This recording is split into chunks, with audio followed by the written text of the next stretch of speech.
Good afternoon, ladies and gentlemen. Welcome to the 2023 Smart City Mayors Summit on Digital Transformation and Intelligent Communities in the Post-Pandemic Era.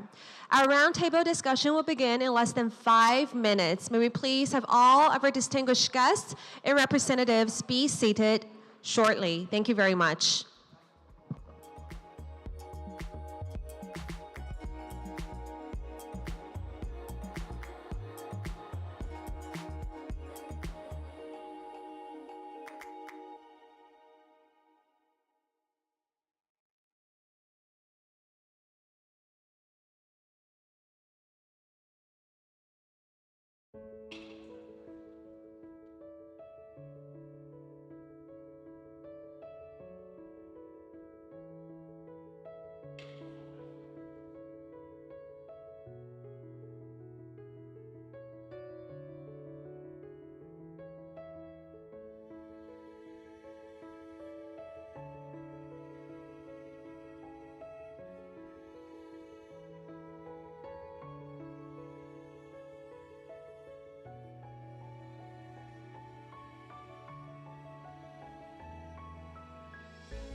Rent 来了吗 ？Rent 也有，所以这次像 Paul 跟 Budapest 是不一样的。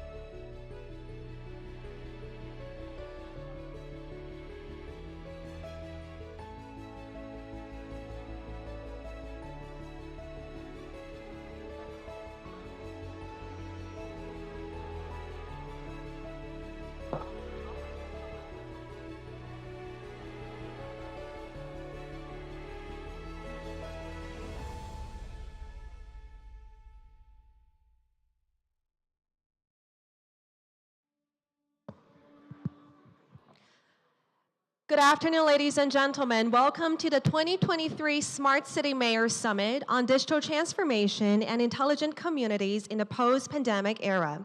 Our roundtable conference will begin in less than 1 minute. May we please have all of our distinguished speakers and guests please return to your seats shortly. Thank you very much.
Good afternoon, ladies and gentlemen. Welcome to the 2023 Smart City Mayor Summit on Digital Transformation and Intelligent Communities in the Post-Pandemic Era. My name is Annie, and I'll be your host for today. Today, we are gathered here to discuss an extremely crucial topic that has become more relevant than ever before. The COVID-19 pandemic has affected our lives, but at the same time, also accelerated the pace of digital transformation. As we navigate this challenge together, it is very imperative that we work together to build intelligent communities that are resilient, adaptable, and capable of meeting the demands of digital age.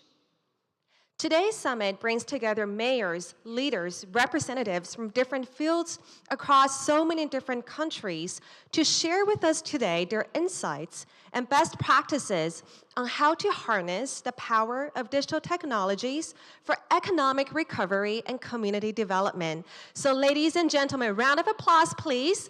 And thank you all for being with us here today, finally in person since the outbreak of the pandemic 3 years ago. Welcome.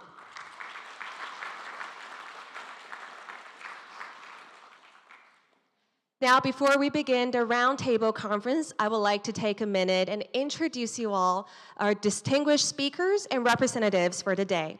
When I read out your name, please also rise and say hi to the audiences next and behind you. Thank you very much for your cooperation. Ladies and gentlemen, may we please first present you Taipei City Mayor, Mayor Zhang Wen-an. Good afternoon, Mayor. Commissioner, Department of Information Technology of Taipei City Government, Commissioner Shi Long Chao. Good afternoon. Representative of Turkish Trade Office in Taipei, Mr. Muhammad Berdibek. Welcome. Mayor of Yonava District, Mayor Mindaugas Shikavicius. Welcome.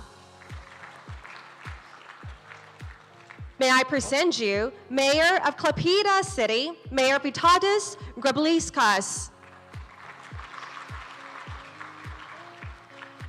Next, may I please welcome Houston Council Member Mr. Edward Pollard. Welcome.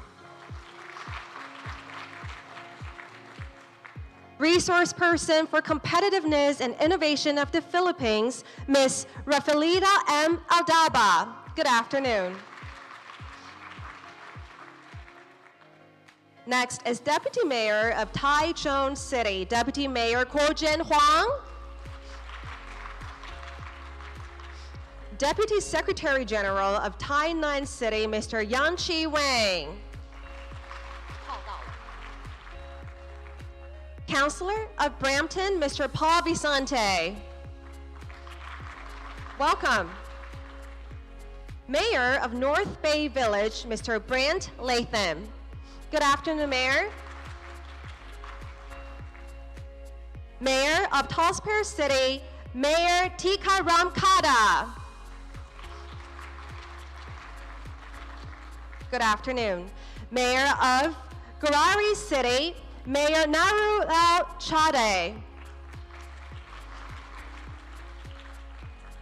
Next is Mayor of Cebu Council, Mayor Clarence Ting.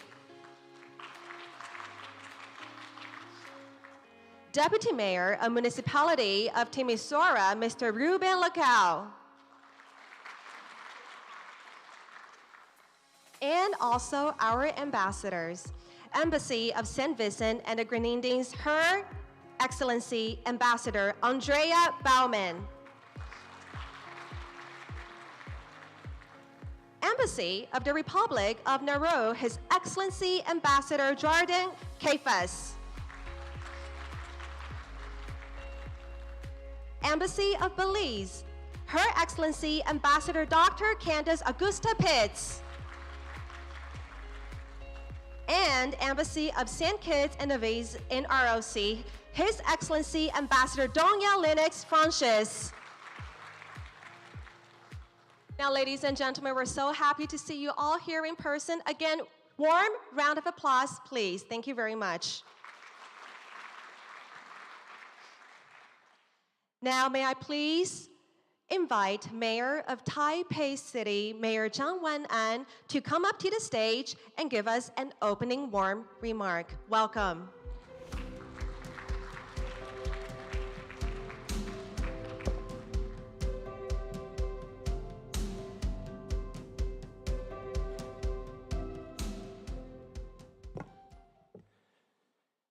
Good afternoon, distinguished mayors, city leaders, and esteemed guests. On behalf of Taipei City and my team, I warmly welcome you to our first full physical Mayor's Summit since 2019. It is my great honor to attend my first Mayor's Summit as a mayor of Taipei City. As the capital of Taiwan, Taipei plays a crucial role in connecting with the international community and actively showcasing its strengths to the world. Our commitment to smart city development is just one example of the forward-thinking policies that make Taipei an exceptional international partner. The Smart City Mayor Summit serves as a highlight during the Smart City and Summit Expo, providing a valuable platform for mayors and city leaders worldwide to exchange best practices and foster collaboration. I vividly recall how the COVID-19 pandemic in 2020 disrupted lives, economies, and international events across the globe. As the global situation improves and industries recover, this year's Mayor Summit returns to an entirely in-person format. Today, we're delighted to welcome numerous representatives from various cities and countries, and I sincerely appreciate your attendance. We currently stand at a critical juncture in the post-pandemic recovery. The ways in which we work, learn, and consume have undergone significant changes, while remote technology and online economies continue to evolve rapidly. Applying emerging technologies and digital tools to drive industrial digital transformation is a pressing issue for Taipei's industrial development. This year's Mayor Summit, themed Driving Industry Development Through Public Service Needs, aims to address the global focus on post-pandemic economic recovery and the promotion of digital transformation across various sectors.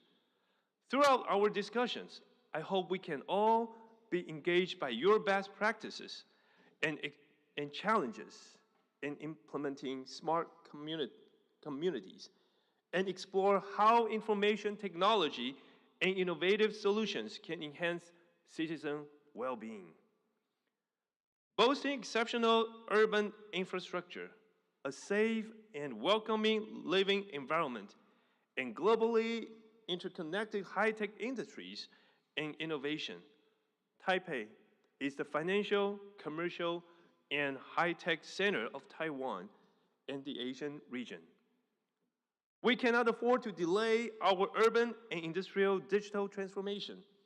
The city government will focus on improving information systems, information security, and comprehensive smart city upgrades. My primary objectives for Taipei City are to enhance our international presence and create a service-oriented government for our citizens. We will examine best practices from the international community to refine our policies and better serve our citizens. For example, numerous Western countries have implemented policies to eliminate period poverty and promote menstrual equity, ensuring women can access sanitary products conveniently and free of charge. This March, Taipei expanded its policy to provide free sanitary products not only to junior high students but also to 5th and 6th graders, leading the nation in Asia in this initiative.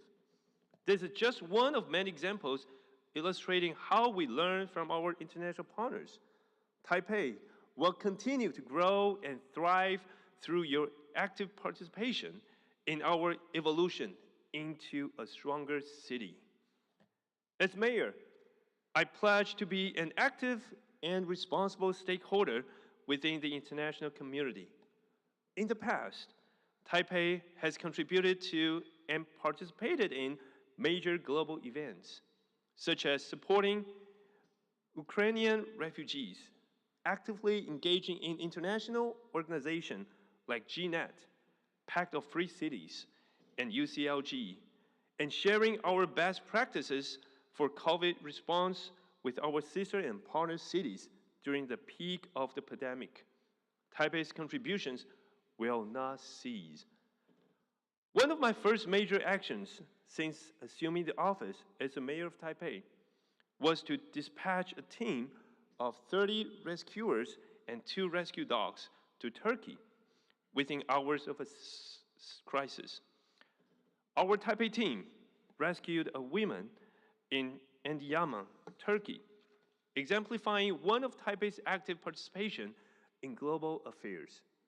Therefore, I also invited the representative of Turkey in Taiwan to deliver a brief speech highlighting Turkey's attractions, encouraging visitors to return to the country, and showcasing this year's Mayor's Summit solidarity with Turkey in today's event.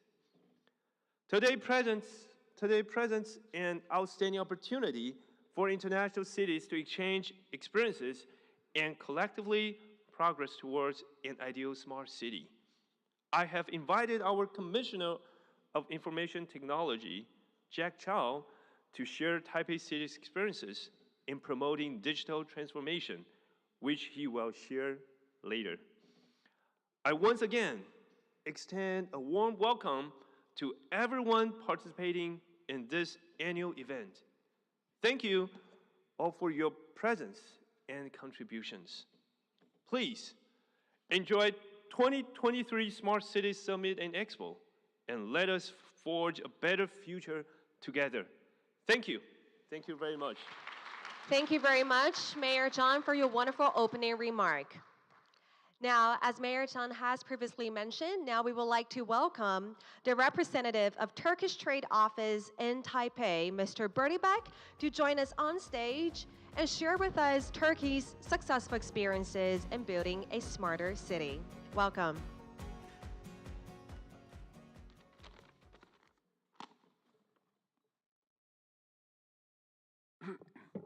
Mayor of Taipei, Mr. Chiang, mayors from all over the world, dear the ambassador, dear representatives, dear guests, Dajia Hao. 我要说中文，我的中文。 I can only speak a little bit Chinese. Are aware that on the February 6th, so we have two twin earthquake in eastern part of the Turkey, which affected at least 11 provinces, caused thousands of the casualties and the collapse of the damage of the houses. Just, I want to understand the size of the area that affected. Think about size of England. It was so big. Since the earthquake occurred, my country has received assistance from all over the world. In this regard, I would like to offer my sincere thanks to Taiwan for showing sympathy and generosity. We immediately received $2 million from the MOFA of Taiwan, dispatched search rescue teams as leadership of the Taipei mayor, later provision of the 400 tons of the relief supplies, and total 38.4 million from the Taiwanese public. This kindness breaks language barriers, unites of all. Those donations help us to reconstruct the area, provide shelter, also help to build strength and courage for the old Turks to recover for this tragedy. Now the government is progressing revival works to aiming to complete construction of the house throughout the area in 1 year, if it's possible. Turkey is the major tourist destination, attracting 51 million foreign arrivals in 2022. The earthquake-stricken area is known for some ancient structures, regional gastronomy features. Tourism activities has been suspended due to the extensive damage. As the prime tourist season approached, those planning to visit to Turkey may be confused about what to do. The main airlines and Turkey international airports are operating as normal, so you don't need to worry. Just avoiding traveling to earthquake-hit areas. The most important places are located hundreds of kilometers away from there, are continue to welcome to visitors. Many people are still affected to trauma of the disasters. It is essential to transform the region by developing strategies that will mitigate the type of risks and reduce impact on people and economy. Several cities in Turkey have been developing smart city initiatives. Due to rapid urbanization, growing population, big cities now are dedicate themselves mainly solving problems, waste issues, addition to climate change. Smart city applications are also able to reduce the impact of the disasters. By implementing technology provides the early warning system, people can have chance to react before the disaster hits or after the disaster, so you can mobilize fast due to the smart cities initiatives. By building advanced communication system through the 5G fiber infrastructures, we can enhance emergency response capacities. To ensure the tourism industry remain competitive, sustainable, and other related areas, we need to use the smart city technologies to lower effects of the natural disasters. Taiwan is just like Turkey to be located seismic zone. And you are giving good example of how smart city application can be used to address challenges like earthquake prevention and afterwards. Hopefully, we can have more cooperation and exchange in this topic in the future. Therefore, we can create safer, more enjoyable environment for the residents and the visitors. Thank you for your attention. I wish meeting a very fruitful one. Thank you a lot. Once again, thank you very much, Mr. Birdybag. Please remain on stage. Now, ladies and gentlemen, once again, I would like to invite Taipei City Mayor, Mayor Chan, onto the stage. Our mayor would like to present you a very special thank you support letter to Turkey. It is our hope that this letter will further strengthen the bond of cooperation, friendliness, and mutual support between our governments and people. Thank you very much. Now, may we please look at the camera before you. Round of applause, please. Thank you.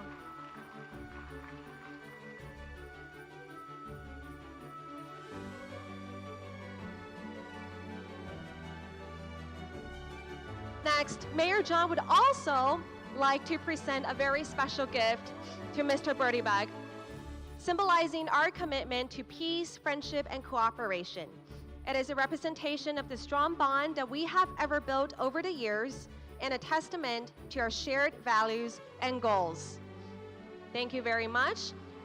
Now let us take one more photo together with the support letter and the present.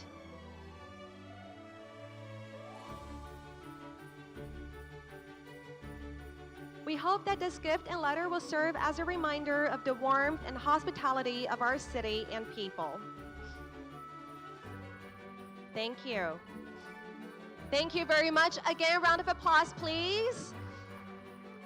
And may we have Mayor John and Mr. Birdieberg remain on stage. I am going to invite all of our distinguished guests onto the stage for a group photo. May I please welcome Commissioner Chow onto the stage, please. Mayor Sienkiewicz onto the stage, please. Mayor Gubliauskas, Mr. Edward Pollard, Ms. Aldaba, Deputy Mayor Lakau, Mayor Ting, Mayor Chaudhary, Mayor Katka, Mayor Latham, Councilor Mr. Paul Vicente, and our Deputy Mayor Mark Kuo Jin Huan, and also Yang Chi Wen onto the stage. Thank you.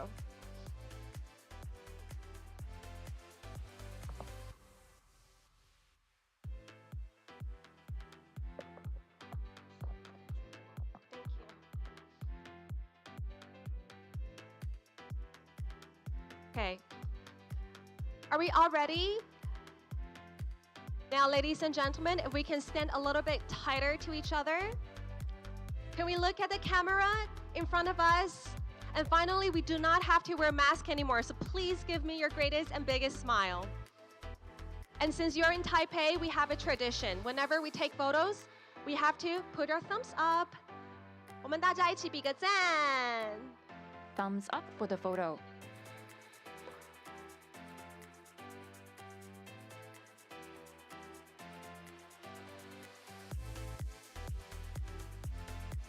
Are we all ready?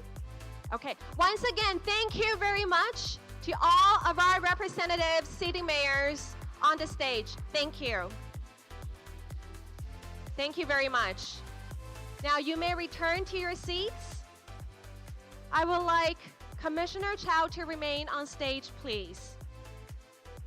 We will be moving on to a keynote presentation specially delivered by our Commissioner Chow. Thank you very much. Thank you, Mayor. For this keynote presentation, the topic will be new opportunities for Smart City Outlook for digital transformation in the public sector. Welcome, Commissioner Chow. Good day, everyone. Welcome to Taipei. I'm Jack Chow, Commissioner of Department of Information Technology. On behalf of my boss, Mayor Jiang, and our team, today I'm delighted to present to you the challenge and opportunities that arise from development.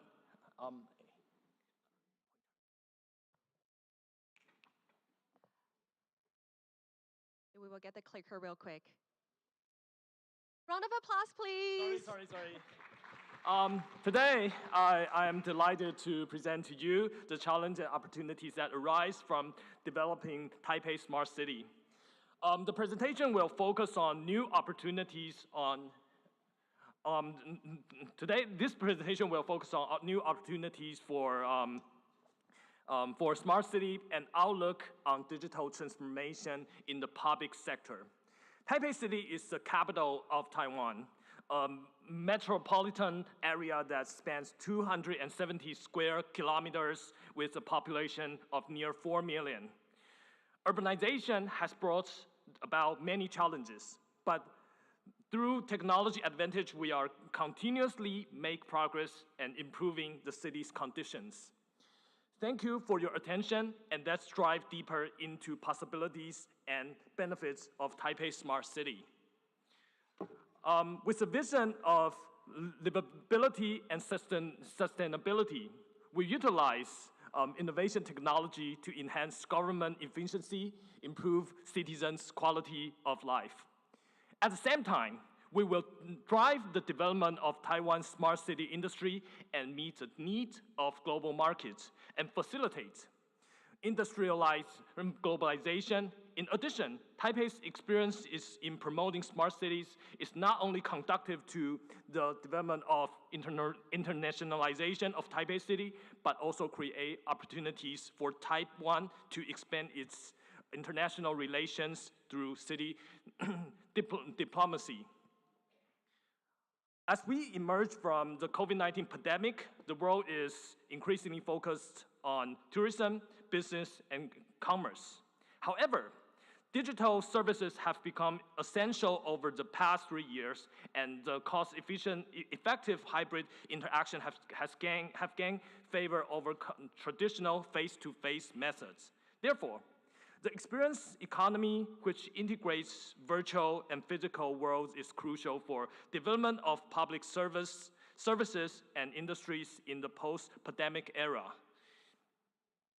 The COVID-19 pandemic has led to a shift in global healthcare with new innovation emerging to meet the challenges.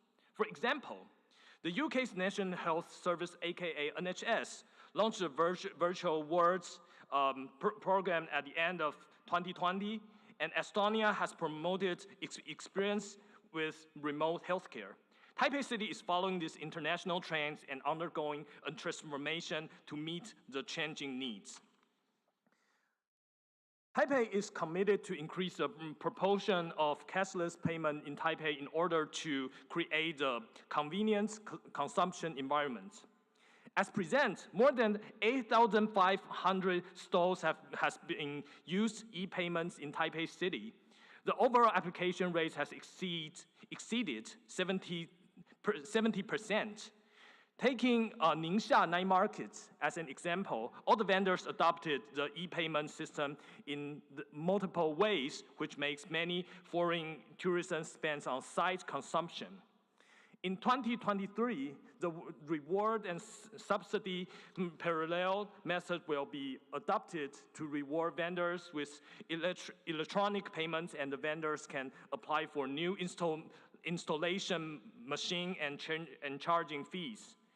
Taipei City government has also will start the pilot's 3C ambassador program to promote the usage rate.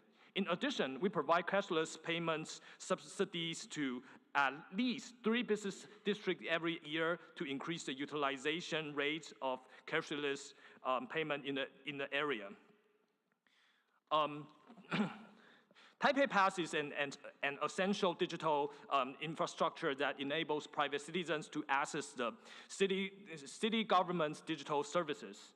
Centered around KYC, aka know your customer, know your citizens, and the one ID, one portal, one experience concept, it serves as a digital government service interface in Taipei City. Taipei Pass verifies users' identities for city services, providing a uniform interface to access city halls services. This enhances service efficiency and quality. Advancing the city government's goal of becoming service-oriented, moreover, as Taipei City's government membership verification, Taipei Pass demonstrates digital inclusivity by addressing the diverse needs of citizen groups.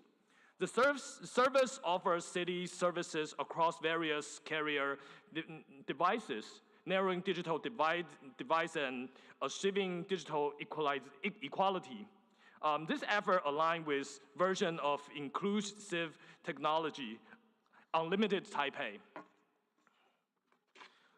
The Taipei Urban Intelligence Center, aka TUIC, the Big Data Center, actively participate in various city government events, such as 2023 Taipei City New Year's Countdown Party and the 2023 Taiwan Lantern Festival in Taipei.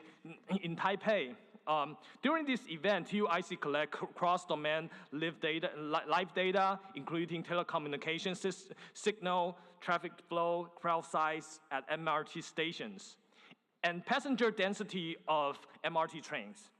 This data is displayed on dashboards in real time, allowing response center staff to monitor event venues and their surroundings, enabling quick response measures in emergency situation.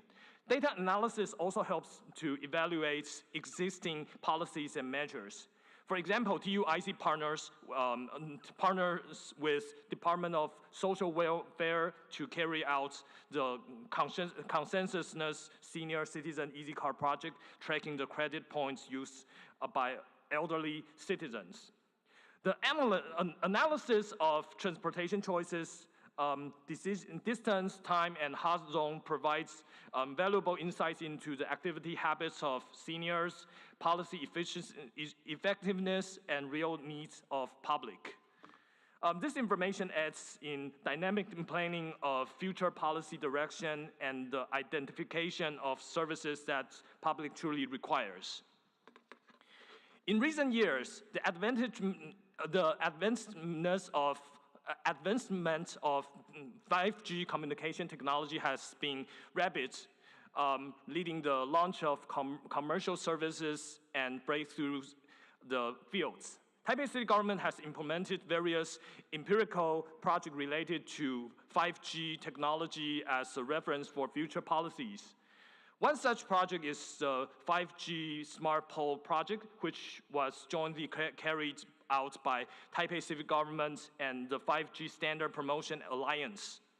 The empirical results of this project has been shared with central government to add the development of 5G smart pole specifications. This year, the project will continue with proof of service and proof of business phases. Furthermore, Taipei City Hospital has initiated a 5G private network remote medical consultation project, while Taipei Performing Arts Center has undertaken a 5G network transmission empirical project.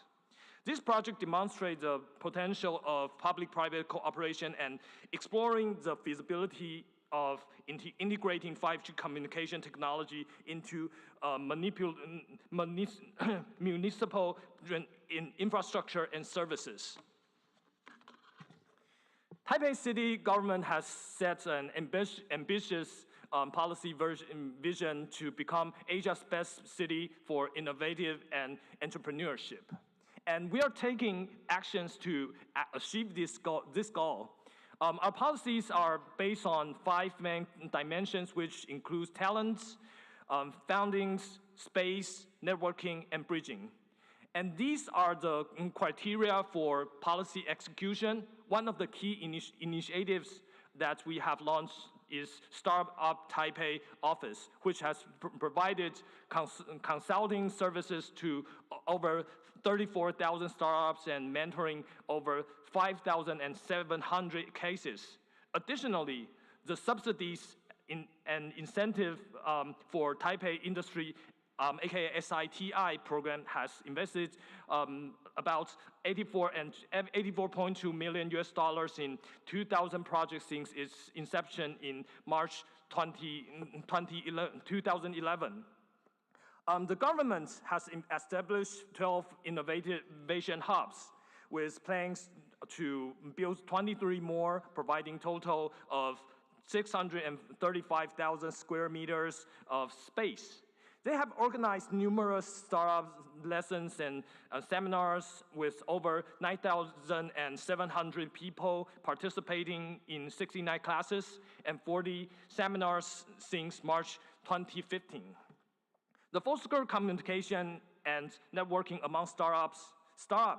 Taipei City has organized 45 communication activities, including 2 innovation salons that have attracted 1,933 people, And we have also held 27 business matchmaking sessions connecting 267 startups with 302 venture capitals and investors. Overall, Taipei City government is making significant progress towards becoming the best city for innovation and entrepreneurship in Asia, and their initiatives are positively impacting the startup ecosystem in the region. Taipei City government departments of economic development established Invest Taipei office, ITO, to effectively assist domestic and overseas companies and entrepreneurs. It provides knowledge, understanding of business environment, as well as related policies and legislation in Taipei. The ITO focuses on assistance with various requirements for setting up business in Taipei City, including consolidation, introduction, resource consolidation, services investment troubleshooting, and business opportunity expansion guidance to promote industrial and economy development of Taipei. Before I end my presentation, I would like to share with you all that Taipei will take the development of Smart Taipei as the axis, and take the talents of Taipei as our disadvantage and as our advantage. We welcome cities around the world and to share with us your ideas and solutions. We look forward to working together with you, and thank you very much. Thank you very much, Commissioner Chow. Thank you for your wonderful keynote presentation on the current infrastructure and also technological ecosystem of building a smarter and more entrepreneurial city here in Taipei. Now we will move on to our very first session of panel discussion of the day, which the topic is industry development for addressing public service needs. In this session, we have a group of distinguished panelists who will also share with us their thoughts on identifying the needs of governmental sectors through cooperating with private corporations and developing innovative technology and services.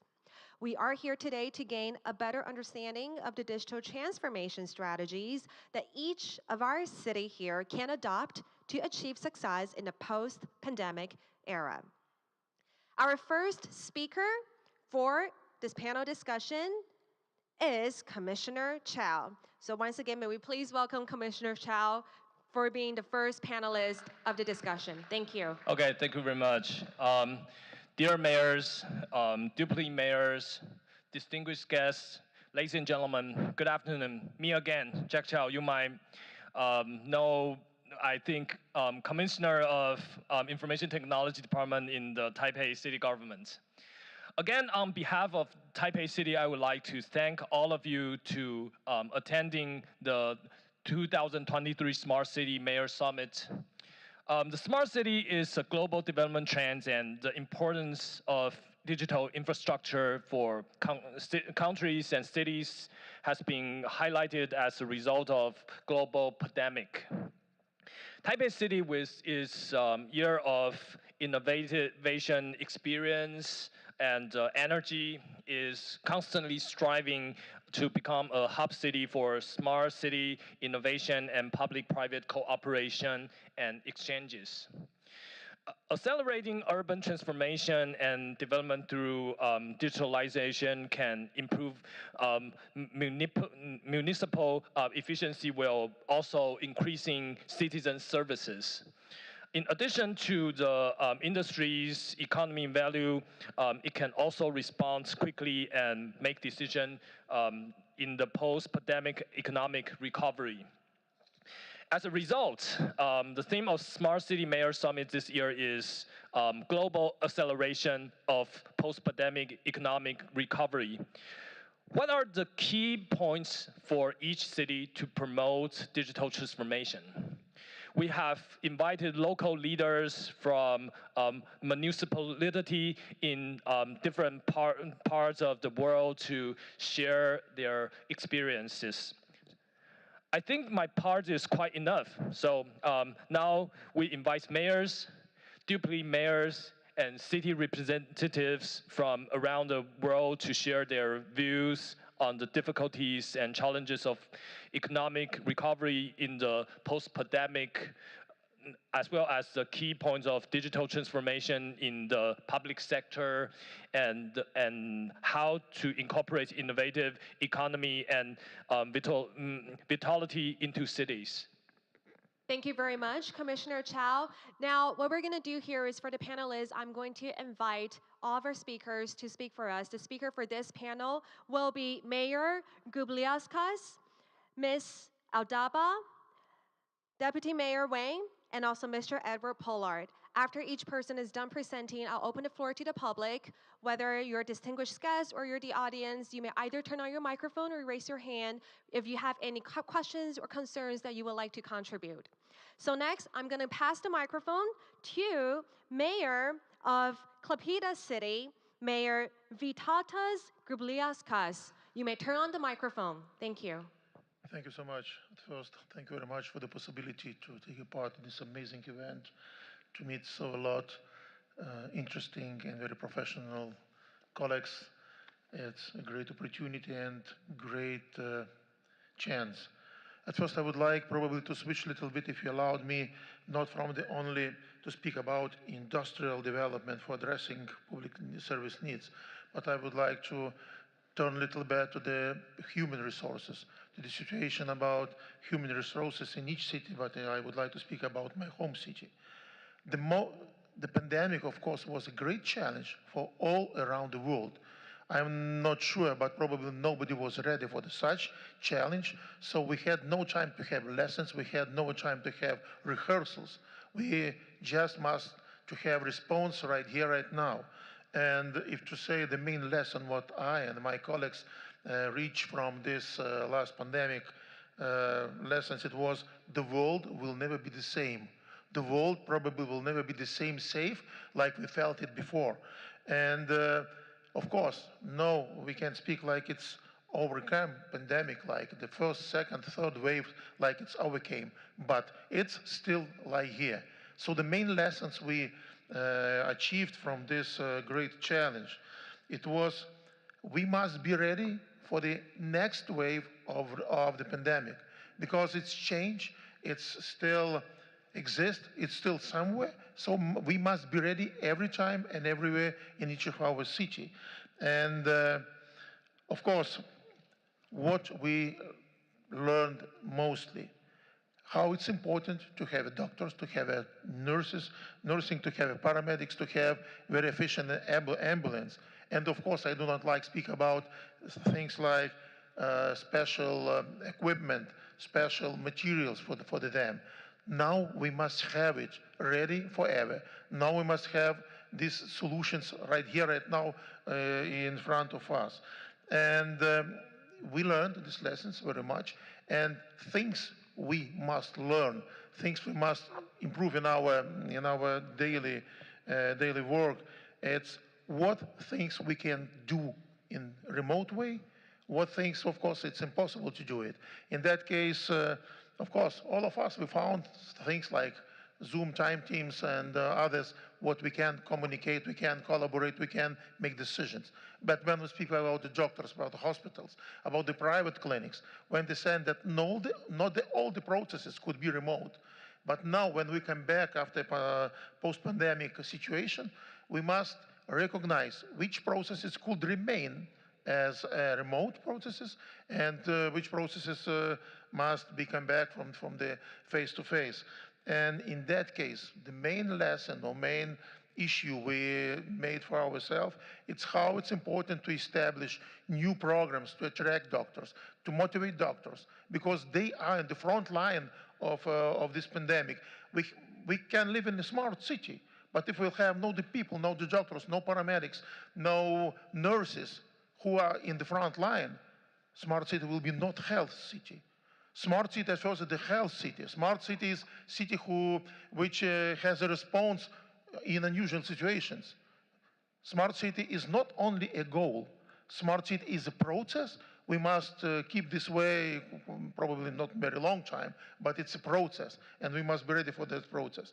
And one more important thing we must understand, not any city, not any region, probably not any country could find and realize decisions that will help overcome the situations. Only all together, all levels of governments, municipalities, regions, states, and probably world as well. Common challenge, common solution. So probably yes, world is not so safe, but we have no other choice. Like be together, like be strong, like look for the smart way, like to create the smart cities that to overcome pandemic and all circumstances of that thing. Thank you so much. Thank you very much, Mayor. That was very inspiring. As Mayor has mentioned, it is very important that we keep whatever that we're doing right now, half face-to-face, half remotely, and also to get ready for the next wave. That was very inspiring. Thank you very much. Next, may I please welcome Resource Person for Competitiveness and Innovation of Philippines, Ms. Aldaba. You may turn on your microphone. Thank you very much, and good afternoon, everyone. And first, I would like to begin by expressing my deepest gratitude to the city government of Taipei for inviting me to the 2023 Smart City Mayors Summit and for the warm hospitality. It is a great honor and privilege to share my perspectives on the key areas of digital transformation that cities should focus on. Digital transformation and automation will shape the future of industrial development.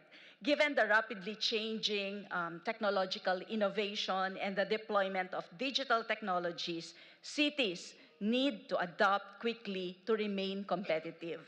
And as the case of Taipei shows, there are 4 key areas of digital transformation that I would like to highlight to enable cities to address public service needs and improve efficiency. Number 1, smart city infrastructure. Cities should prioritize the development of smart city infrastructure to support digital transformation. This includes investments in high-speed internet, digital payment systems, and smart transportation systems. Second, digital citizen services. Citizens should develop digital platforms that allow citizens to access government services online. And this we have seen in the presentation of Commissioner Jack. This would include services such as paying taxes, applying for permits, and registering for social welfare programs. By digitizing these services, cities can improve efficiency and reduce the time and resources needed to provide services. Third, public health management. In the wake of the pandemic, cities should invest in digital solutions for public health management. This includes contact tracing apps, telemedicine platforms, and real-time health data analysis. By leveraging digital tools, cities can better manage public health and respond to future pandemics. Lastly, sustainable development.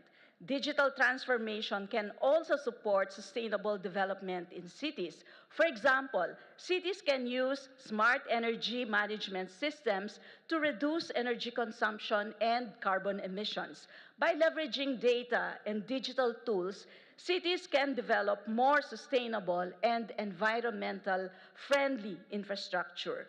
So by creating an intelligent community, citizens can benefit through the following ways. Number 1, improved access to information and services. Intelligent communities leverage technology to provide citizens with improved access to information and services. Number 2, enhanced communication and collaboration. Intelligent communities facilitate better communication and collaboration among citizens, businesses, and government agencies. And this would include tools like social media platforms, online forums, and collaboration software that would enable citizens to share ideas, feedback, and concerns with each other and with their local government. Number three, increased economic opportunities. Intelligent communities can create new economic opportunities for citizens by attracting businesses, investors, and entrepreneurs. By leveraging technology to create a more innovative and connected environment, intelligent communities can foster the growth of new industries, startups, and small businesses. Fourth, improved quality of life. Intelligent communities can also improve the quality of life of our citizens by creating more livable and sustainable environments. So, as presented by Commissioner Jack, and as we've seen from the exhibition area downstairs, Taipei has been making significant progress in developing smart city infrastructure to improve the quality of life for its citizens and promote sustainable development. The Smart Taipei's booth downstairs presented a comprehensive catalog of Taipei's smart city initiatives, such as smart transportation systems, smart energy management systems, digital payment systems, disaster response systems, as well as Taiwan is also promoting a circular economy. Well, the future of industrialization is being shaped by digitalization and automation, as well as by decarbonization and sustainability. And in the Philippines, we are adopting a new industrial strategy that is driven by science, technology, and innovation. We continue to strengthen sustainability and climate change policies and embed this in the country's industrial strategy. And to realize our net zero goal, we are implementing an e-mobility program to reduce emissions through the legislation of the Electric Vehicle Development Act, as well as policies and programs to scale up renewable power through the construction of more hydropower and geothermal power plants, expansion of our public-private partnership agreements, and removal of foreign restrictions on renewable energy investments. And lastly, while of course the country is among the lowest in terms of greenhouse gas emissions, we also remain vulnerable. And like Taiwan, we are geographically challenged from the effects of climate change. However, we don't see it as a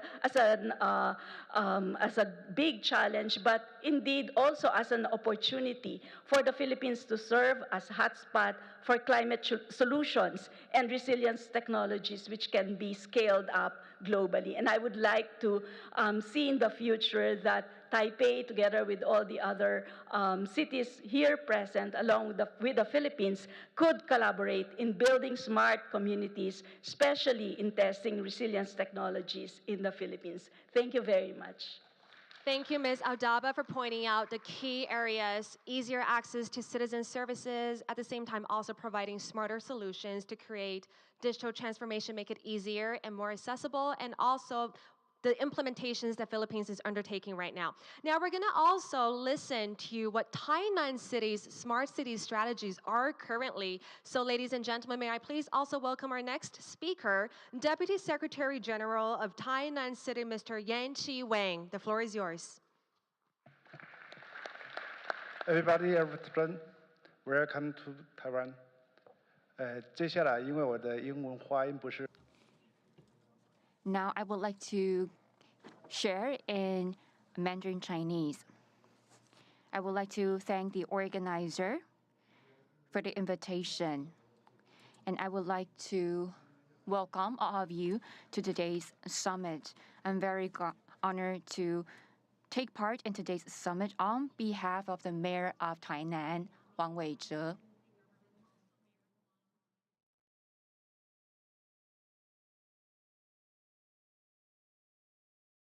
And welcome here to Taipei. Thank you. 好，就今天的这个疫情的。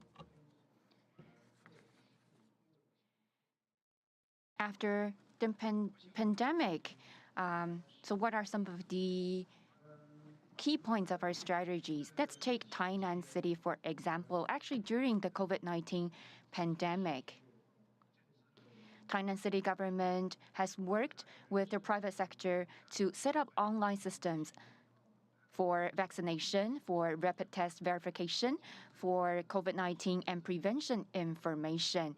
We actively integrated all kinds of information, and we introduced technologies such as big data, AI, and 5G to protect the health of Tainan citizens with technology. Let's take one cloud service, for example. We launched a cloud service that helps people get information about COVID-19 pandemic, check their own health status, and download home quarantine notice, receive vaccination, etc. It helps connect the city government, medical institutions, and the public. This cloud service also allows for rapid test verification, which helps people in rural areas of Tainan to avoid contacting others while verifying the rapid test result online. And then the medical personnel will step in to help, which reduced unnecessary risk of further contagion. At the same time, with the joint efforts of the Public Health Bureau, medical institutions, and startups, we constantly optimize and refine the Line Smart Customer Service chatbot for people who got COVID-19, who are in quarantine, or who are a close contact. We make it possible for everyone to find answers to their questions as quickly as possible. And this not only spares medical personnel the tedious process of answering phone calls and questions, but also allows medical institutions to focus on caring for patients with moderate to severe illnesses and maintaining Tainan's medical capacity. So this is just one example of how we applied advanced technologies. Looking into the post-pandemic future, the smart health solutions originally developed during the COVID-19 pandemic have gathered a lot of data, and hopefully through the use of the data of people's health record, for instance, we can help citizens to take care of themselves and continue to promote citizens' public health. On the other hand, parking is a major challenge in many cities. The Tainan city government has a innovative services pilot program to introduce the BOT model to develop smart parking infrastructure. We have introduced parking image recognition and geomagnetic sensors. We have used IoT to provide efficient parking services to the public. For example, we have a smart parking control center.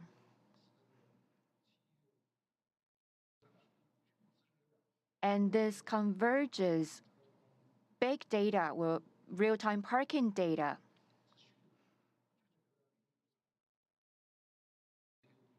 For example, we can understand the parking space changes. We can use it to predict available parking spaces, to dispatch parking attendants, and to optimize the best parking fees for each road section. We have launched a lot of programs. For example, we have a digital parking signage program. We also have the Tainan Parking Smart Parking app, which allows for real-time roadside parking information, and so that people can save a lot of time when finding parking spaces. Tainan city government has been working on transforming the old city with technologies. This is our goal. So we have assisted Linker Vision, which is a startup, and we work with this startup. It has moved into our one of the offices and established development center. We also provide young students opportunities to learn more about AI. We have worked with international companies in Germany, the US, South Korea, and Singapore. And these projects include self-driving cars, electric buses, intelligent public security and patrol, etc. We have introduced international projects to Tainan, and we have introduced AI partners and resources to our industries. Tainan city government has worked on the projects commissioned by the central government. For example, in 2020,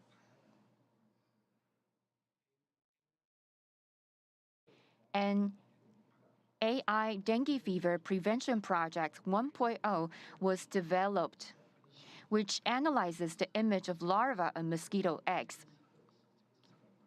It not only saves staff at least 50% of their time, but also achieves over 95% accuracy in identification. In 2022, the 2.0 version was rolled out, which optimizes larva species and mosquito eggs counts and includes a recognition model for adult mosquito species and sex.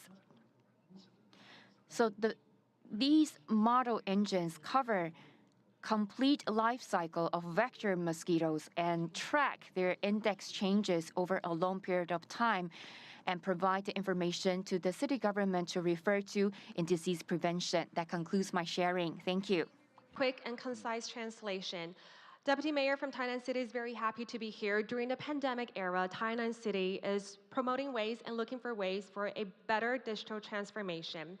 As for the private sectors, it occurs when it comes to health management. What has Tainan City been doing during the pandemic under the sector of health management? For instance, there has been using AI and big data to promote a digital platform where people or civilians can download the system and then let the medical system or the medical management team understand more about their current problems. Also, there is an AI rapid test, COVID-19 rapid test system in Tainan City as well.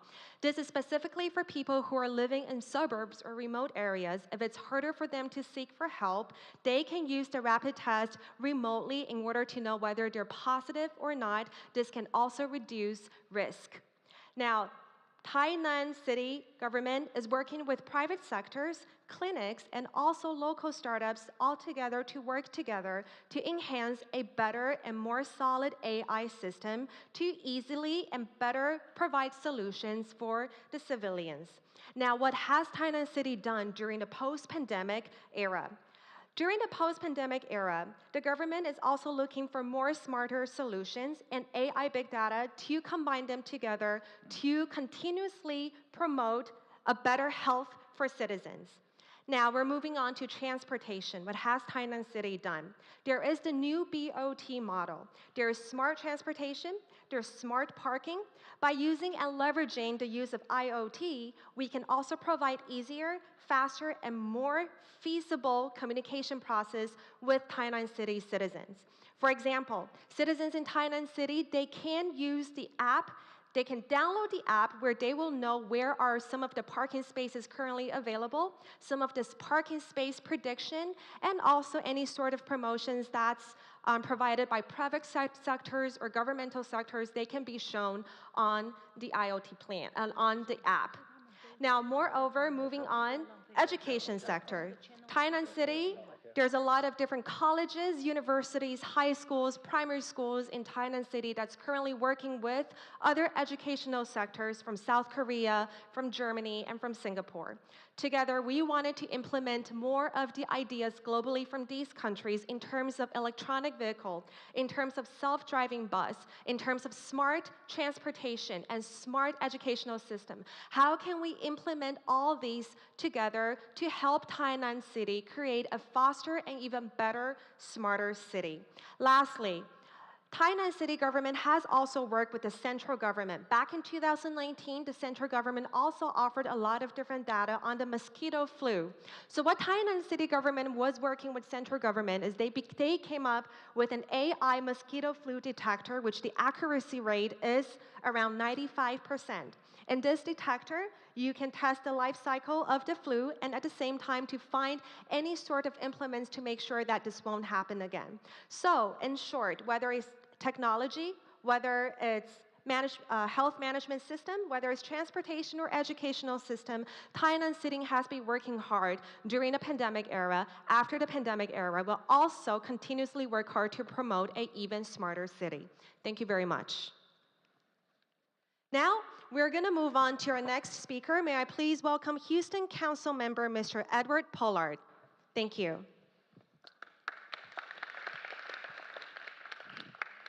To all elected leaders, dignitaries, and guests, on behalf of the City of Houston, the fourth largest city in the U.S. with 2.4 million people, and the most diverse city in the country, with 1 in 4 people living in Houston being foreign-born, I bring you greetings. In order to have a digital transformation, public-private partnerships are critical for transitioning a municipality into a smart city. But in order to be attractive for public-private partnerships, the cities must have resources to provide incentives. Incentives in deregulation, expedited licensing, tax rebates, and other ways to be competitive in a global economy. We must also lean on our universities for research and development, as well as training in certain STEM fields of science, technology, engineering, and math. We learned from the pandemic that we can do more virtually and remotely, and the focus of the tech spaces are now how to be more efficient and effective with using apps and artificial intelligence. Finally, we cannot be afraid to push the limits of innovation and creativity. The most dangerous phrase in business is we've always done it this way. We cannot have that mindset.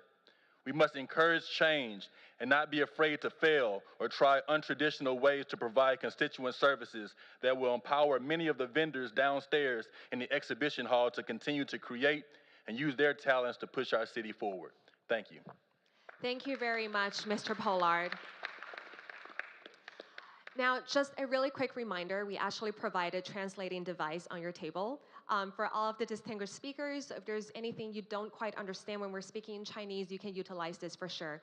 For the rest of the audiences here, you may also collect your translating device during break time outside the conference room for your convenience for the second half of the panel discussion. Thank you. Now, thank you all speakers. I am going to open the floor to everyone here in this conference room, but let's move on to the distinguished speakers in the middle first. Do you have any questions, concerns, or comments to any of the speakers' content earlier? You may raise your hand, turn on your mic, and speak on behalf. Anyone?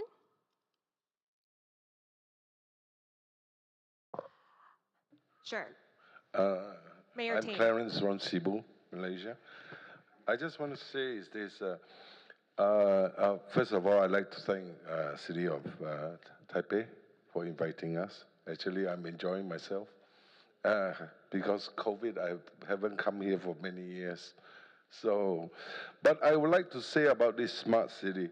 You know, a lot of items we are all saying about smart city, all these apps and whatnot, they're all very savvy.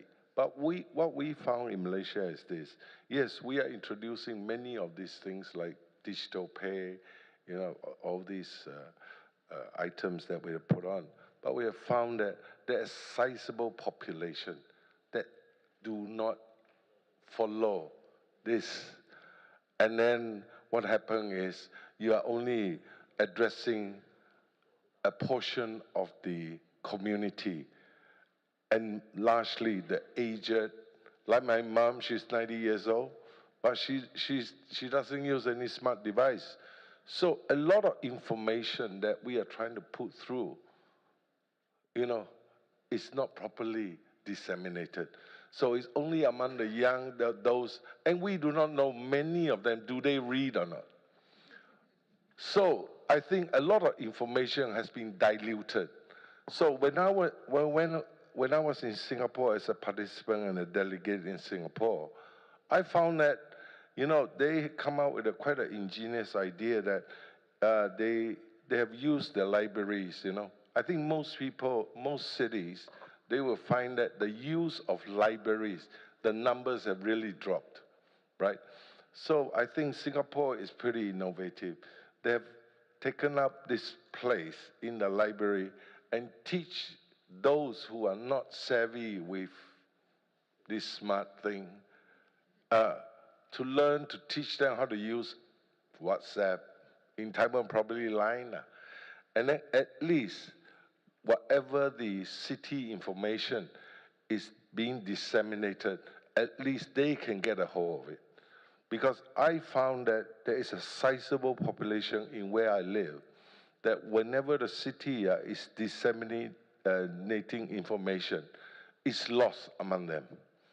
And that is why I think, yes, all this transformation it should be done, but we must be able to bring it to, most of the people. Thank you. That's just my point. Thank you, Mayor Ting. Do we have any of the speakers who would like to add on to what Mayor Ting just pointed out, the challenges that we're facing currently?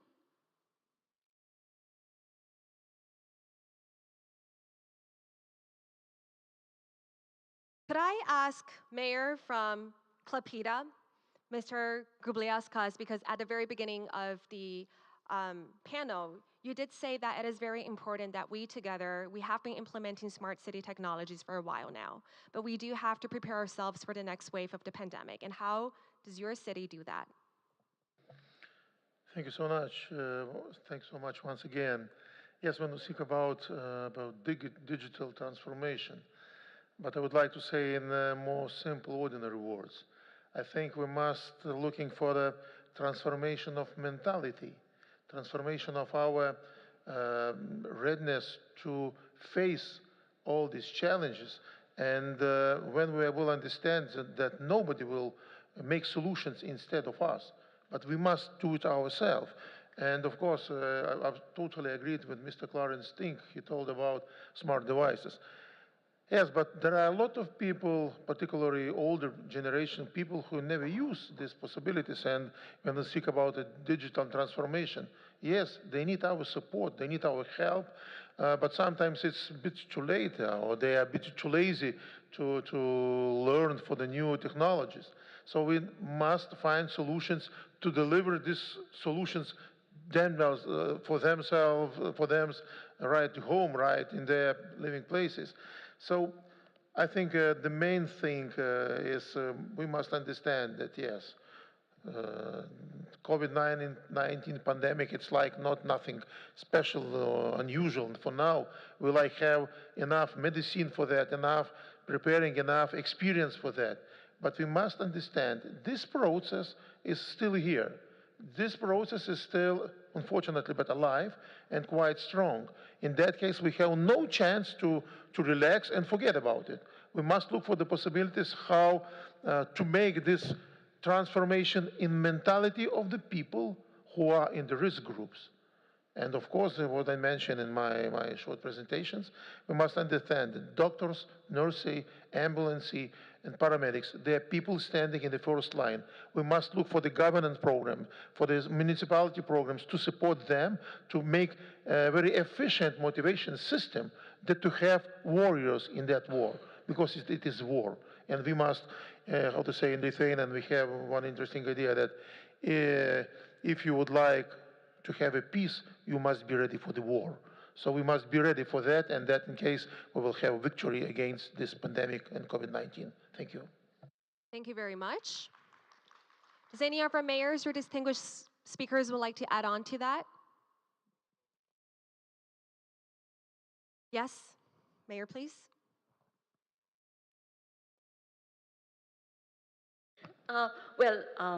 Just to add to what has already been said, I think that's a very important point that has been raised. As we embrace these new technologies, as we build smart cities, we should ensure that it does not lead to greater digital divide.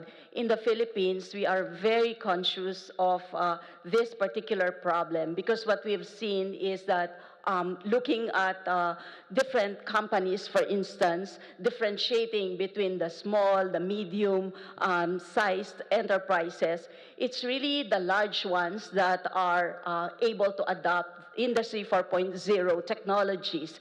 And it's also those that have foreign ownership, those that are able to export, and our farmers specifically. Most of them, 90% of those that were part of the survey that we did, are still actually utilizing manual processes. And at the same time, it's the small, medium-sized enterprises that are also utilizing low levels of technology. So what to do with this? I mean, government has an important role to play in terms of transitioning from manual processes to the more digital, and eventually, of course, what we want is the adoption of Industry 4.0 technologies. And hence, earlier I emphasized the need for governments to invest in terms of digital infrastructures. We need, of course, high-speed internet, digital payment systems, smart transportation systems, educational resources. I think this is also very important because we need to make people more aware as to how they would be able to utilize all these different technologies. And at the same time, of course, the reskilling and upskilling of the workforce. This is, again, another important point that we need to take into account as we do all the strategies and planning on digital transformation. Definitely, these new technologies could replace and displace a lot of people in the workforce, and hence it's really important for us to focus our efforts in terms of human resource development, ensuring that we're able to reskill and upskill the workers. Because at the same time, we also need to point out that with the utilization of these new technologies, this could lead to more innovation. This could also lead to the creation of new activities which would require newer skills. And hence, we need to be ready. We need to be able to face the opportunities along with the challenges by reskilling and upskilling our workforce. And at the same time, of course, it's really important for us to invest in smart city and digital infrastructure. No one should be left behind as we embrace these new technologies. And we also need to be working together, collaboration, coordination among the different cities across the globe, but even, I mean, that's globally. And from a local perspective, there should also be the same level of cooperation and collaboration among the different stakeholders as we go through this digital transformation journey. Thank you very much. Anyone would like to add on to that? I think one of the challenges we actually pointed out here is that everyone, pretty much, we have a smart device right now, but it also may leak to loss of information, digital leak, which can be a breach of privacy and also cybersecurity. Yes, Mr. Pollard? Yeah, not to cut you off, but to piggyback off of my distinguished friend from the Philippines, the digital divide is something that is really real. And there are many areas, specifically in the city of Houston, of low income that they don't have access to Wi-Fi. They don't have access to the internet. And if you cannot have access to the internet, then you cannot benefit from living in a smart city. And so it's going to be imperative that local, state, and federal governments, they invest in broadband, they invest in funding for municipalities to be able to build the necessary infrastructure to even utilize the apps and the software of a smart city. And so we can't forget those who are less fortunate, who live in areas that don't have the same access. I think sometimes we take for granted having these smartphones and that everywhere we go, we're able to utilize them, but everyone is not afforded that same opportunity. And so to have enough equality and equity across the board when it comes to internet access is going to be critical in a smart city as well. Thank you very much. Does anyone would like to add on to how we actually cope with this challenge with the help of governmental sectors and also private sectors? Commissioner Long, would you like to add on to that? Commissioner Chow, would you like to add on to that? No? Okay. Anyone else?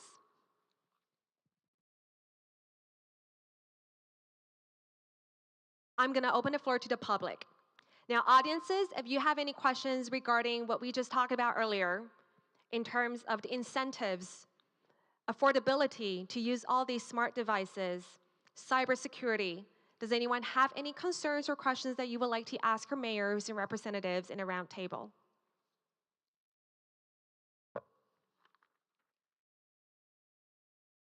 Does Ms. Secretariat of New Taipei City, Ms. Yao Ching-yi, would you like to add on to any of the things that was just said earlier? Yes? Okay, can we please pass her a microphone? Thank you.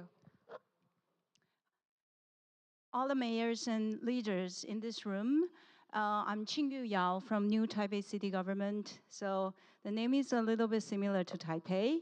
Taipei is the capital, it's the pride of Taiwan.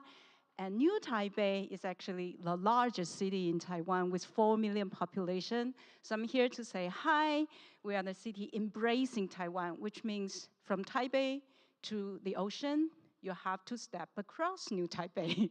So we're embracing our capital city, Taipei, and a lot of our citizens are commuting back and forth between Taipei City, where we are now, and New Taipei City.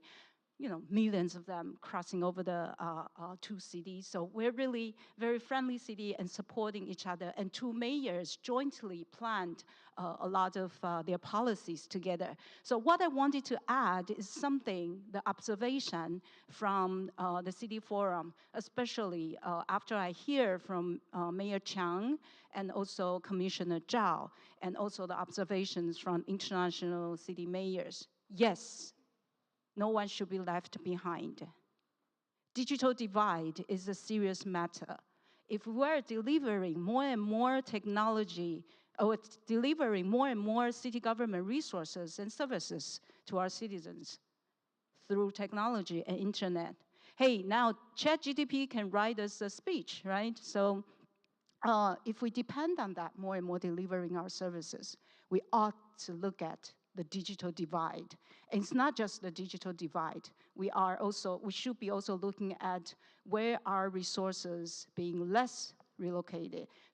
One of the things from Mayor Chiang's remarks is about the gender equality, which is another divide that we see in terms of allocating city resources. I think the time is really short. I would like to thank the Annie and the city host for giving me the floor. I just want to point out there are many, many challenges, not just digital divide in terms of a smart city.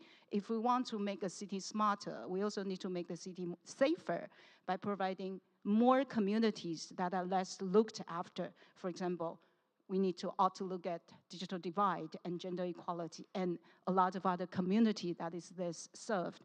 And I'm here and I'm welcome all the city mayors to come here and we can have a lot more exchanges after this session. Thank you so much. Thank you very much, Ms. Yao. Now, may I please also pass the microphone to our Deputy Mayor, Ruben Lacal of Timisoara.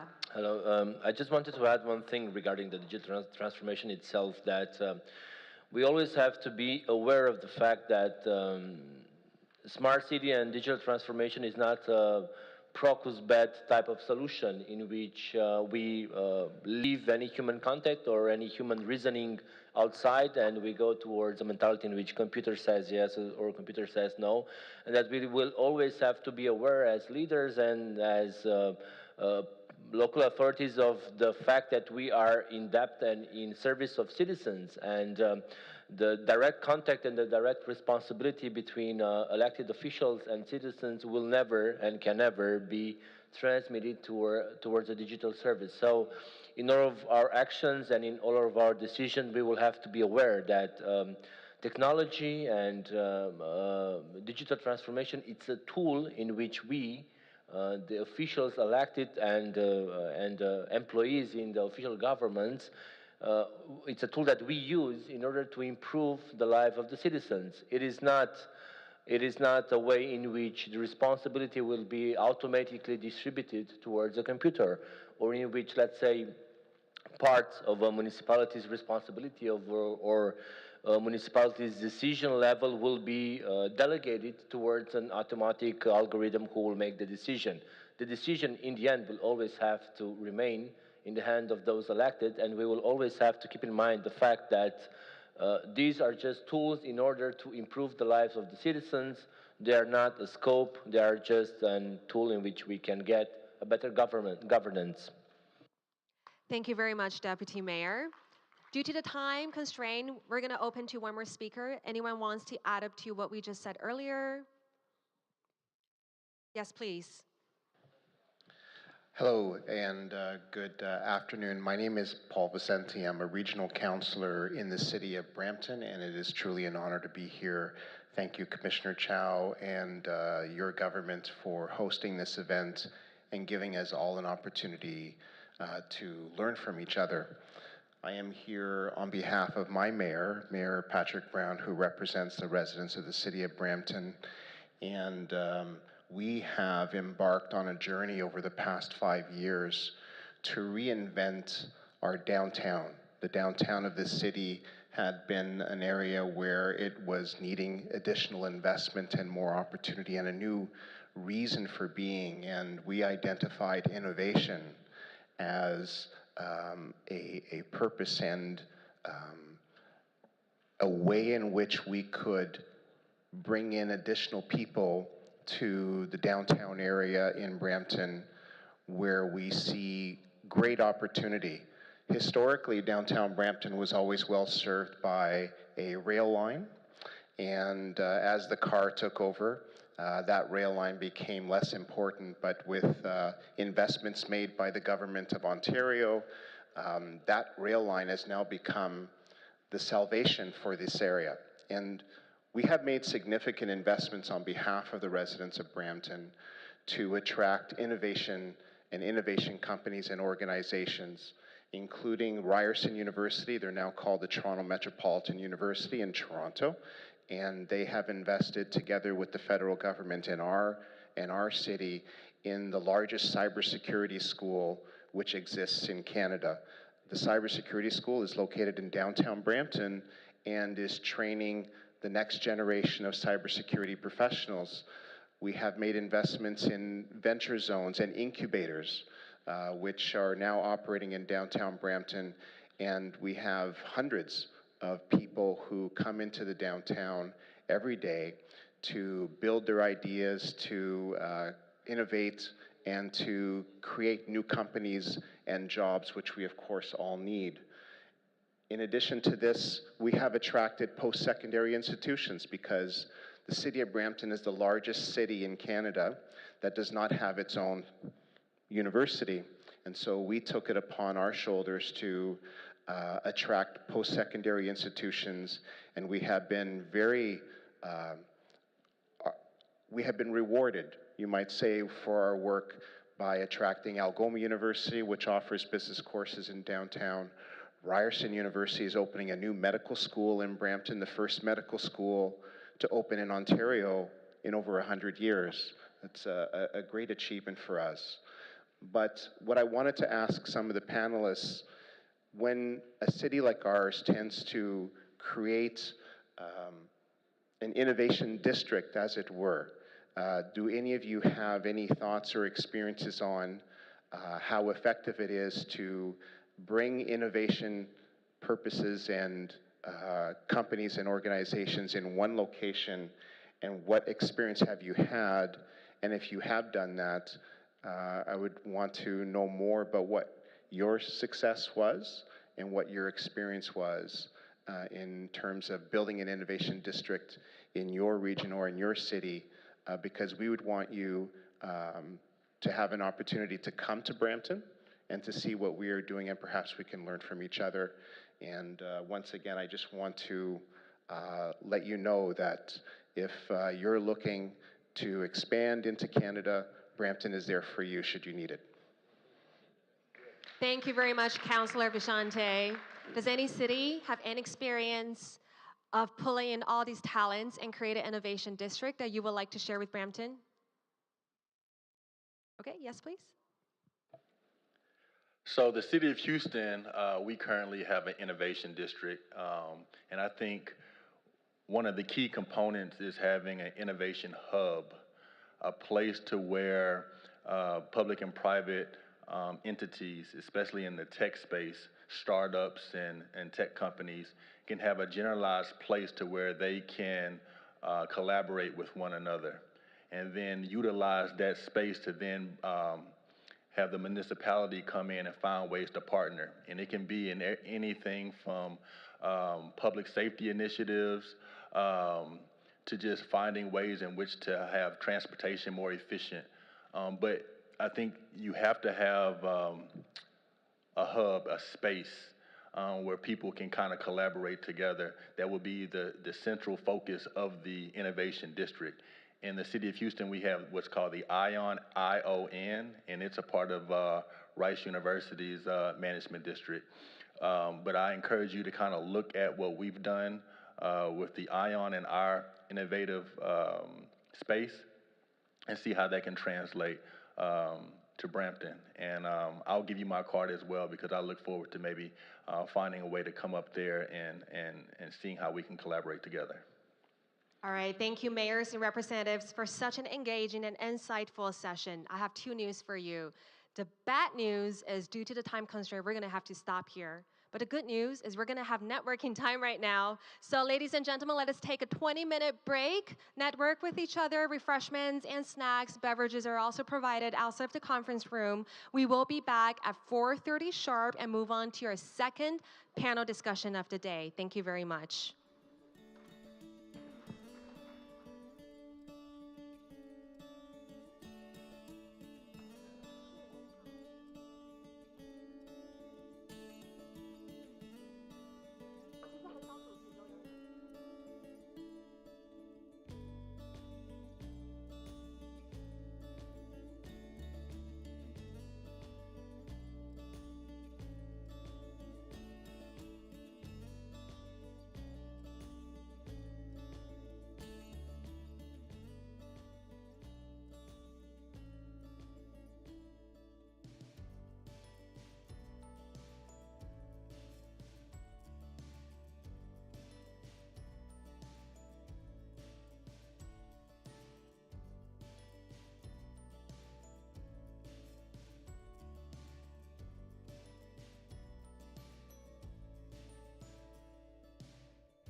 就不在名单上啊，就这位啊，你不会，他不在发言名单上。他从来都没有在发言。对，所以没有，没事。好，那等一下等一下你要介绍会是这一位，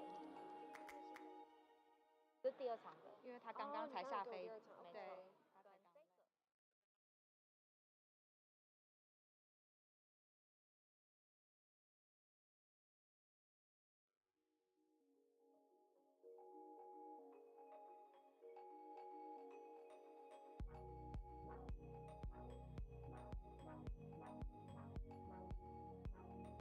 他跟那个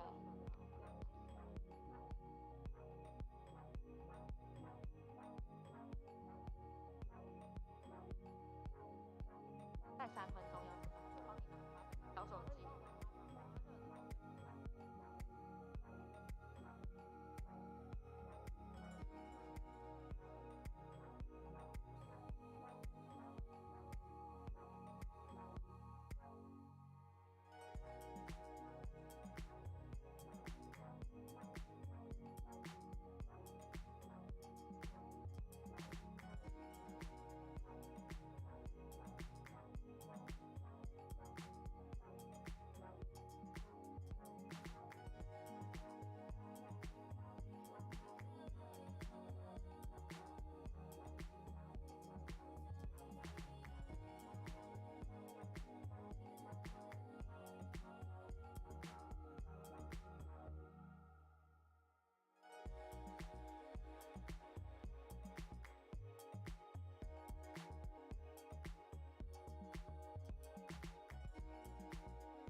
然后他们已经又要预约你明年了，时间不会是这个时候，我们会另外讲。不是，大会有另外一个，然后我们会尽早去定出。OK， 是跟治理有关的，城市治理论坛，类似这样子。然后也是会有一个我们自己的馆，然后会有一些活动，然后现在就是一些台大，然后政大的教有没有我认识？因为我在政大跟台大上课。真的吗？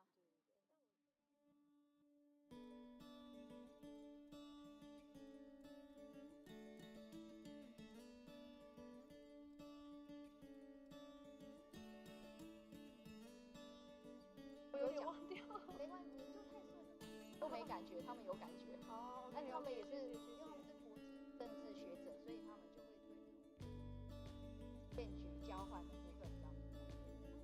我那一趴我没听到，因为我也不知道我对了什么？对，我不知道我忘掉了，因为我真的太多东西加在一起。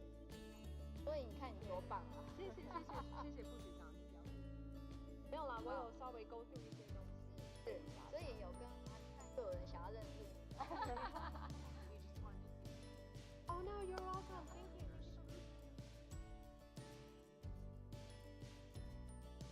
常见到。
Good afternoon, ladies and gentlemen. Welcome back to our 2023 Smart City Mayors Summit Roundtable Conference. We will be back in less than 5 minutes. Can I please have all of our distinguished guests, speakers, please return to your seats shortly. We will begin in less than 5 minutes. Thank you.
Good afternoon, ladies and gentlemen. Our 2023 Smart City Mayors Roundtable will begin in less than 1 minute. May we please have all of our distinguished guests and speakers, mayors and representatives return to your seat very shortly. We will begin in 1 minute. Thank you.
Our 2023 Smart City Mayors Roundtable will begin now, so may we please return to your seats shortly. 我们2023年智慧城市论坛即将开始，我们请所有的贵宾朋友们尽速入座，好吗？谢谢。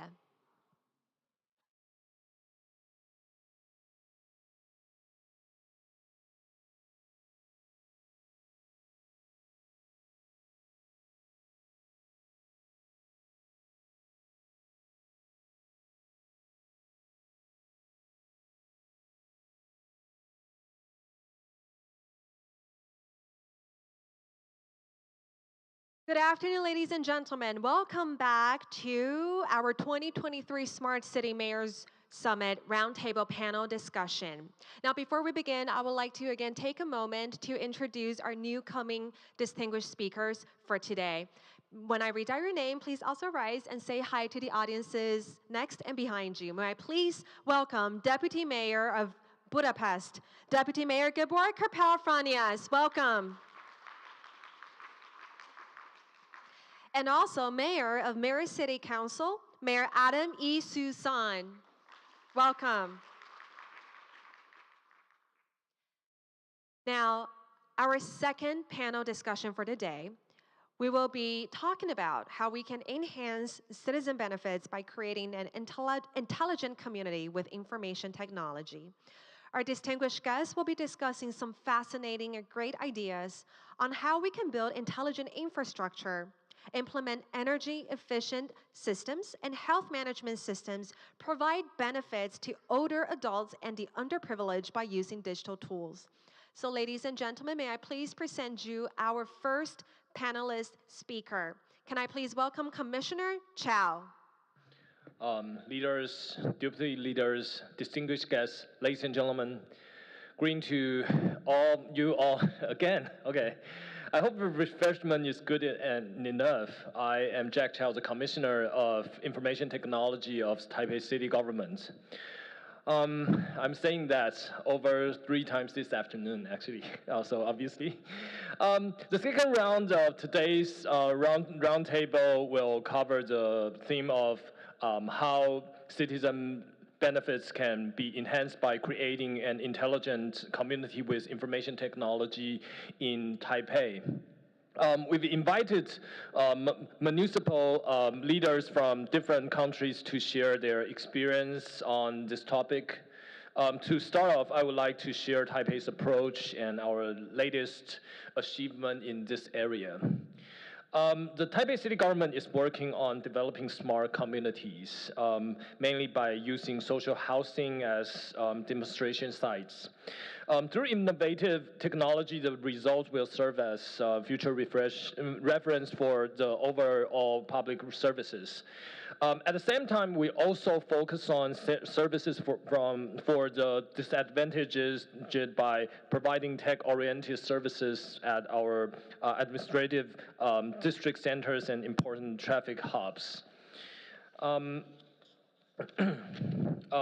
To realize the vision of public housing development, Taipei City government has made plans for setting up the public housing smart community demonstration base by investing an additional 3% to 5% of the construction funds to build smart facilities and use smart technology for the design, construction, management, and maintenance of these units.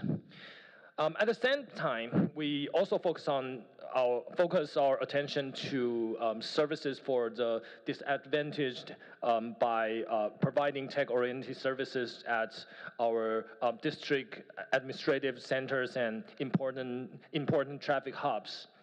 To strengthen the construction of elderly community care resources and networks in communities and enable elderly people living alone or with ability in the community to obtain the services they need nearby while maintaining their home safety, we provide at-home emergency rescue services for registered senior citizens over 65 years old living alone, or those under 65 years old who are registered with a disabled certificate, actually live in the city and lack of ability to take care of themselves or seek help.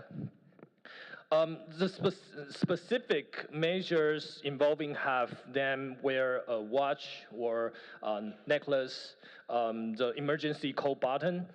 With an emergency situation occurs, the user presses the button and the distress signal can be transmitted wirelessly to the home terminal, which sends a request to the monitor center.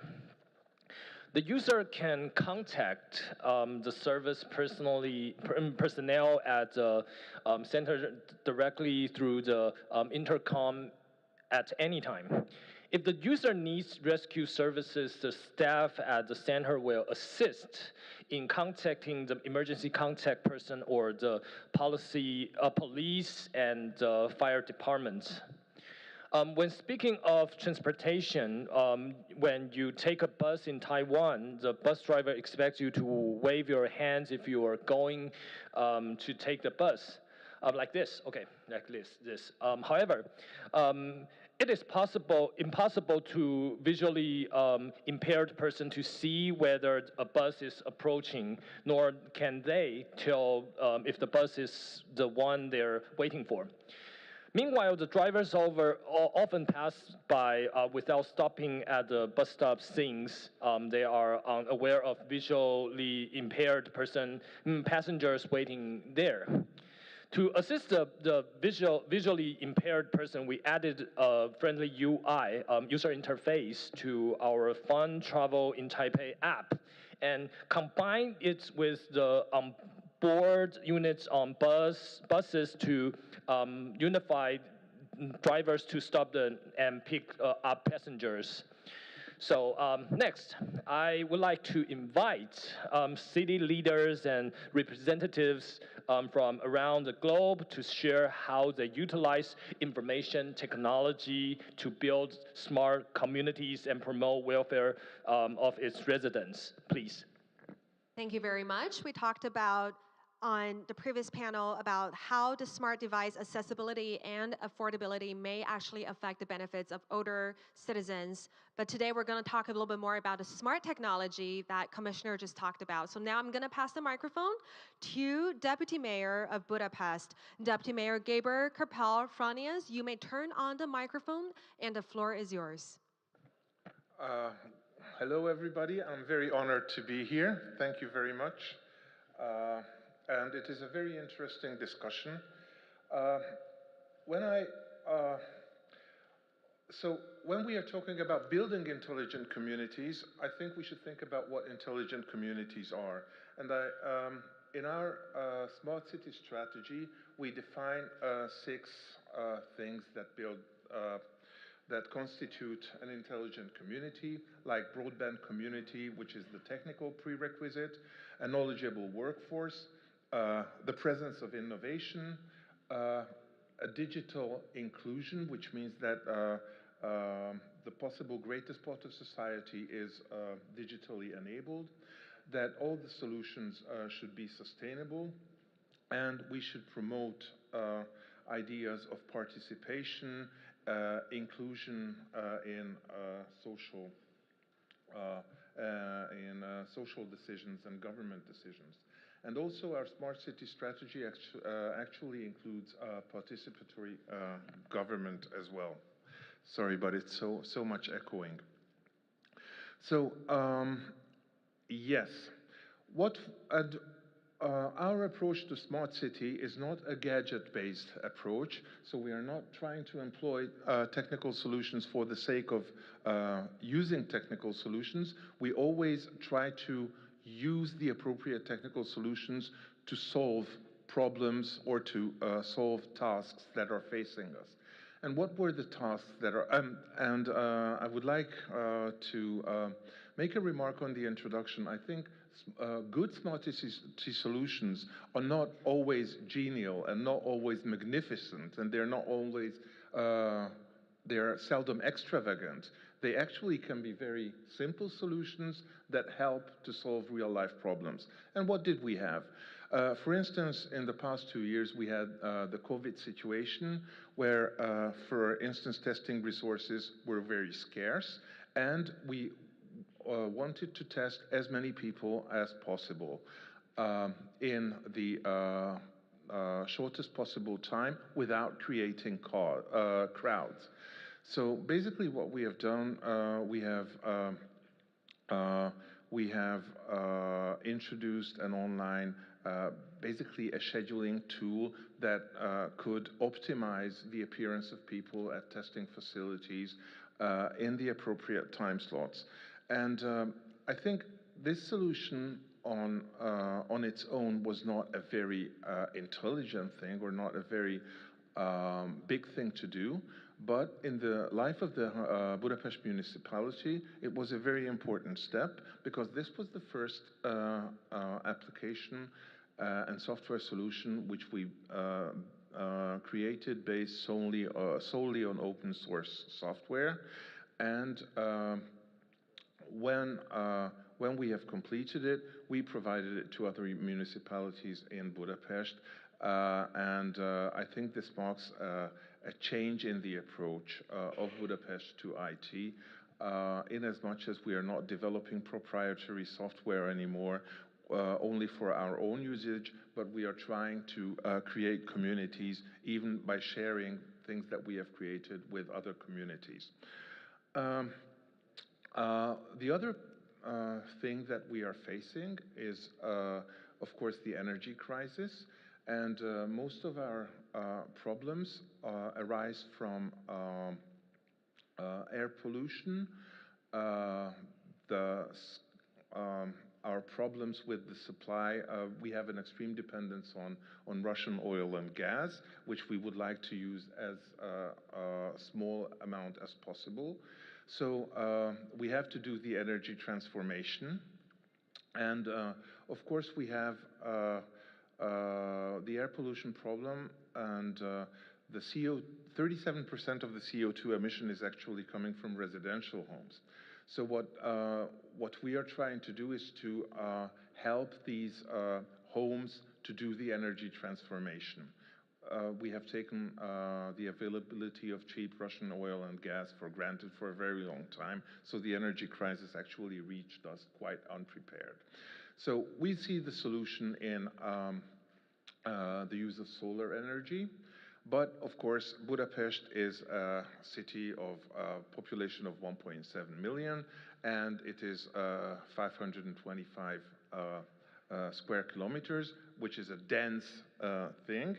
And we have to create solar panels in a downtown area. So what we have done, we have taken aerial photos and laser patterns from the city map and combined that with the property registry, and we could create a solar map of Budapest, which on top of every building indicates what amount of solar panels with what production capacity can be placed there in order to encourage inhabitants to implement solar panels. So thank you. Thank you very much. Thank you. That was a very different standpoint, especially because of the geopolitical reasons. We were seeing a more immense and also at the same time necessary energy transformation. Now we're going to pass the microphone to Mayor of Jonava District Municipality, Mayor Mindaugas Sinkevičius. You may turn on the microphone. So, ladies and gentlemen, thank you very much. I would like to use this opportunity to thank Taiwanese Representative Office in Lithuania and, of course, Taipei City Government for having us here today in this wonderful discussion. So that's an honor and a pleasure at the same time. And despite Jonava is small city, incomparable to Budapest. The population is just 43,000 inhabitants.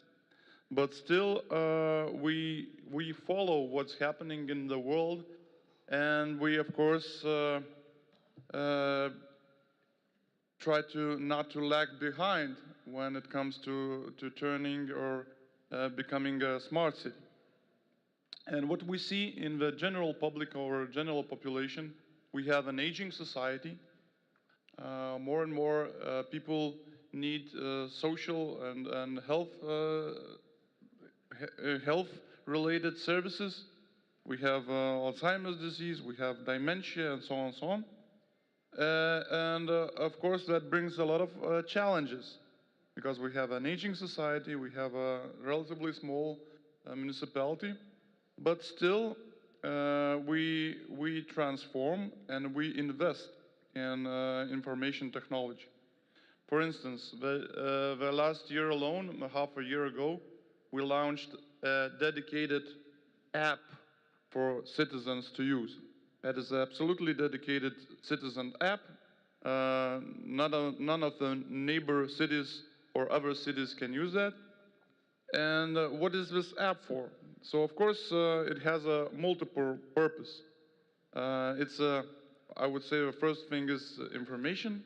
So it's a single point, or let's say one-stop shop, where you can get all city-related information.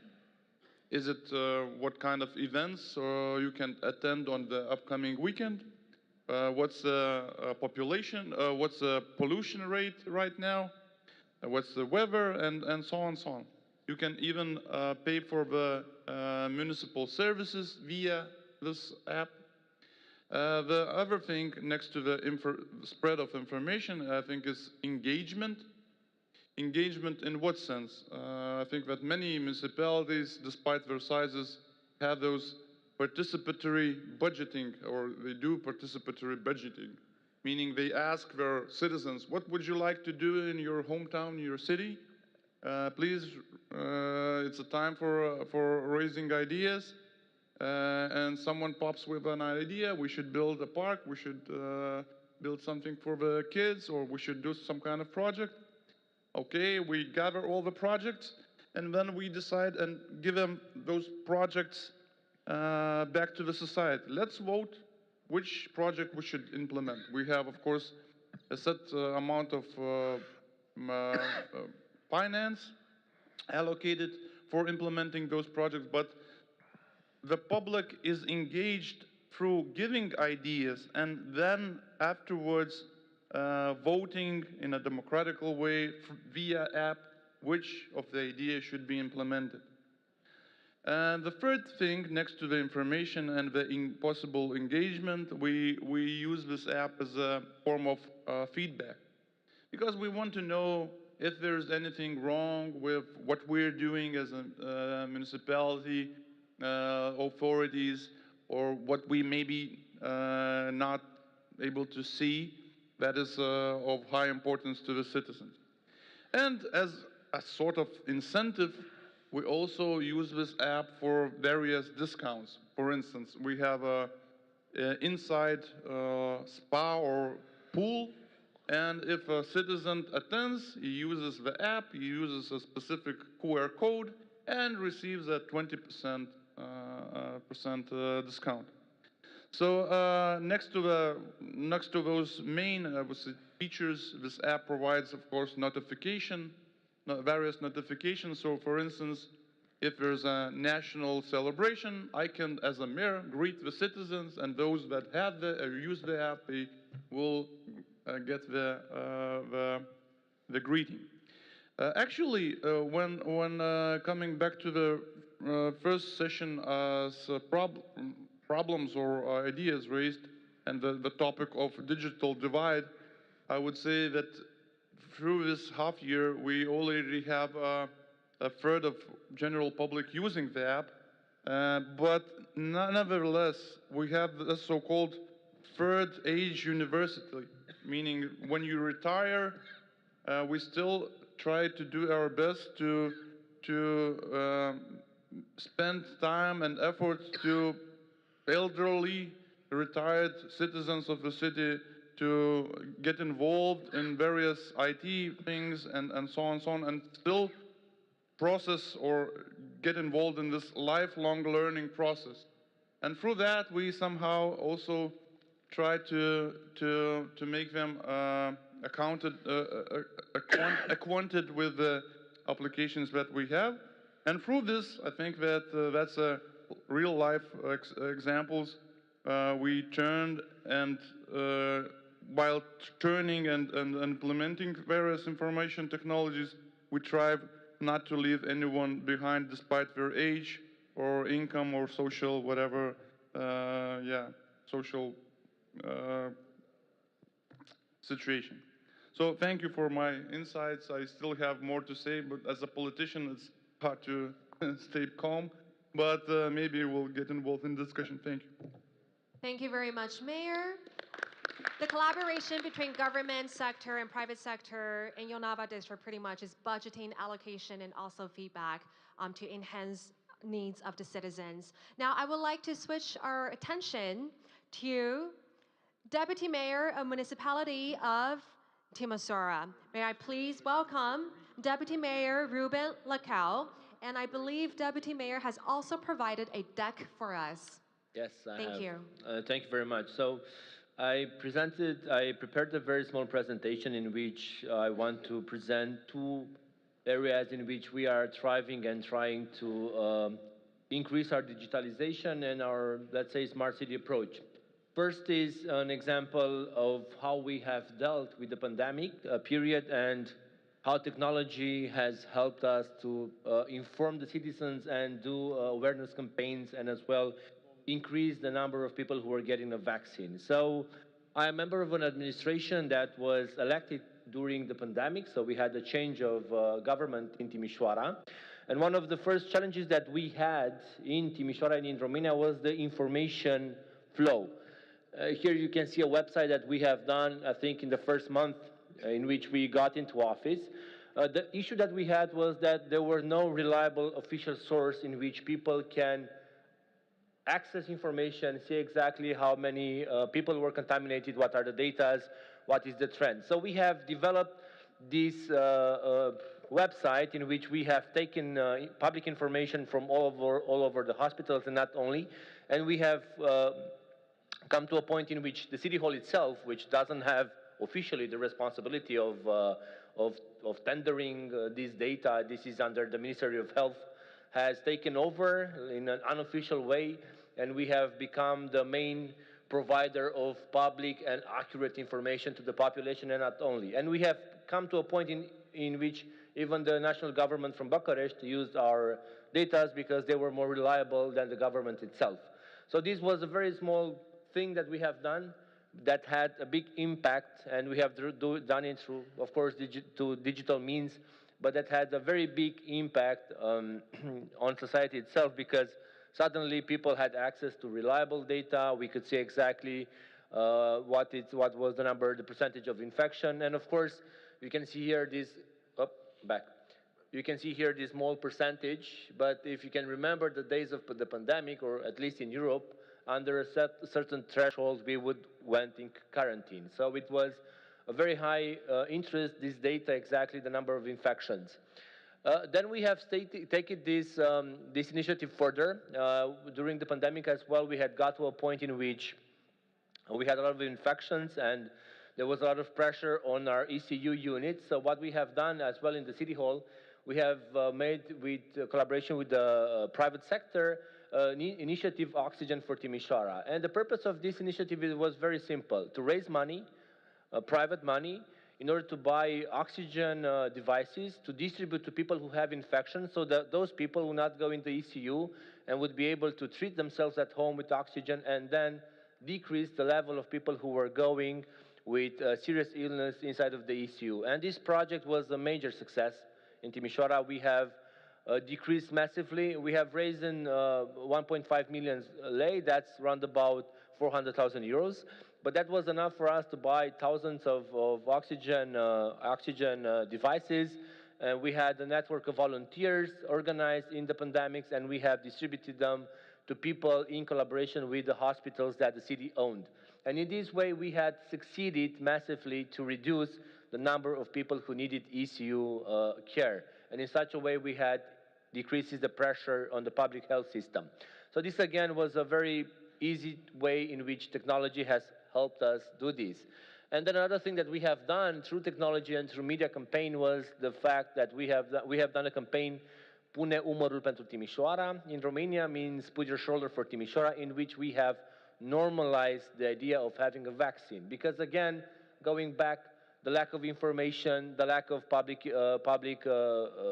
reliable information has taken us to a point in which people were skeptical even on the vaccination campaign.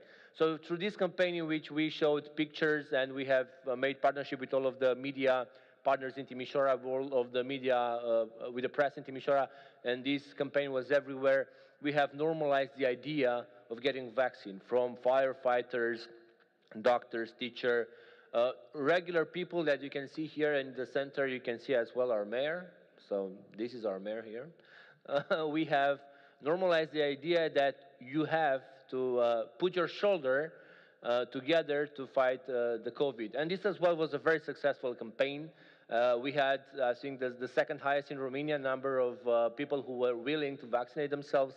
And in the end, this campaign has, again, been copied by the national government, and we are happy with that, and they have extended it at the national level.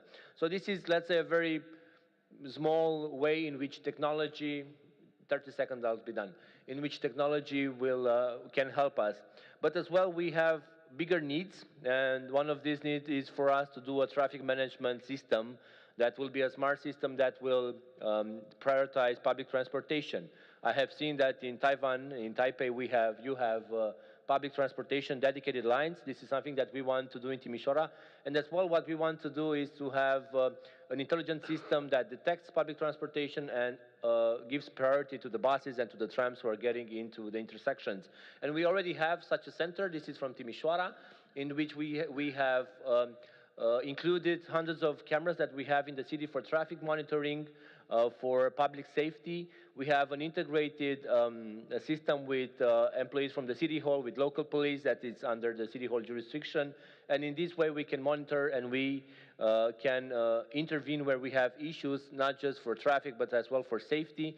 And the objective is that this will have to extend in the future, and our plan is to develop a lot our public transportation system. We are having a partnership with a local Taiwanese entity in developing a new e-ticketing system.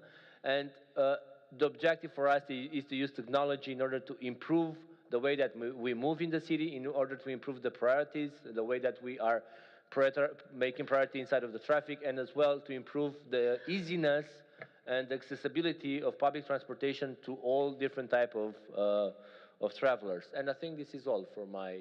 Yeah, and we have as well other initiatives as well. For example, we have just inaugurated 2 weeks ago a smart camera car that is going through the city, checking license plates and give it automatic fines. And we had an increase of the payment for the parking system with 80% one day to another. So that was a very efficient way to motivate people to pay their parking due without finding them and without needing to have hundreds of people to go on the ground and to apply fines. So I think this concludes my presentation.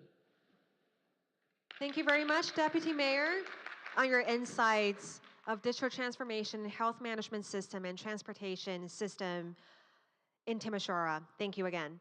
Now, I would like to welcome Deputy Mayor of Taichung City, Deputy Mayor Ko Jin-hwan, as our next speaker for the panel. Welcome. Good afternoon, Commissioner Zhao, and all the city mayors, all representatives from local and abroad. As it shows on the screen that I'm Mark Huang, the Deputy Mayor of Taichung City. It's a great honor to have the opportunity to participate in the Smart City Mayors Summit on behalf of our city, and to share with you and learn from you on issues related to smart city. Taichung City is located at the center of Taiwan, just 1 hour to the south of Taipei, with a convenient geographical location, comfortable climate, well-built industrial settlement, and efficient government, the population of the city has grown to over 2.8 million, making it the second largest city of Taiwan, just next to New Taipei City. In recent years, Taichung City government continues to promote the development of intelligent city infrastructure and to introduce smart urban governance, aiming to create a sustainable and resilient city and make the city an even more livable place. In the face of global climate change, disaster prevention, energy conservation, and environmental sustainability are crucial topics we all must undertake. Therefore, Taichung City has actively invested in strengthening the utilization of digital technologies. For example, the city has established a smart flood prevention network, which includes over 700 sanctioned facilities, such as road flooding monitors, water level stations, rainfall stations, and pumping stations to enhance the community's disaster prevention and response capacity. We also input relevant real-time information to the Taichung Water Information app, enabling the public to be informed and respond quickly. Furthermore, the city government has formulated relevant regulations to respond to the global trend of developing low-carbon cities. Buildings reach a specific scale need to obtain an intelligent building certificate and pass the intelligent building grading level.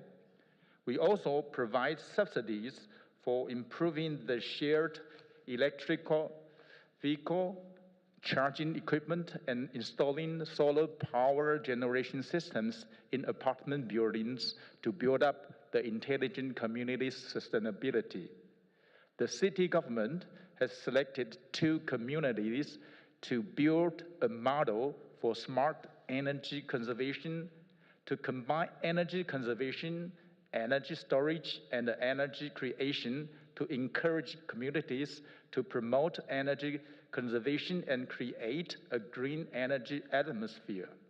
The community can produce over 30,000 kilowatt hours of green electricity yearly and also saving an average of 12% of public water consumption. Our city looks forward to implementing energy transformation by establishing intelligent energy-saving demonstration sites. We have also advocated a blue sky and white cloud project, 蓝天白云计划, to improve the quality of our environment, including the promotion of intelligent low-carbon transportation, such as increasing the number of electric buses and shared bikes, and promoting electric car and motorcycles, motor-scooter charging station. The Environmental Protection Bureau of our city has also established its own IoT air quality sensor to identify hotspots and periods of high pollution in industrial zones and assist in combating air pollution. In 2021, it led the country in introducing AI through the automatic image recognition of license plate system to strengthen control over motorcycles that were not regularly inspected and vehicles belching black exhaust during driving, reducing the harm of mobile pollution sources to air quality. This innovative advocate was awarded the Smart 50 Awards in 2022, which was highly recognized. With the continuous evolution of information and communication technologies, such as 5G, AI, and the IoT. Many new applications have been adopted, such as the recently popular ChatGPT. Taichung City Government will uphold the spirit of innovation, efficiency, and co-creation to continuously drive the city to improve the quality of life of its citizens through digital governance. We sincerely welcome domestic and foreign cities to cooperate with us to move together towards the goals of smart city. Thank you very much for your attentiveness. Thank you, Deputy Mayor Huang. Now, I would like to pass the floor to Houston Council Member, Mr. Edward Pollard. Again, thank you to Taipei City for hosting, and I bring you greetings from the city of Houston, Texas.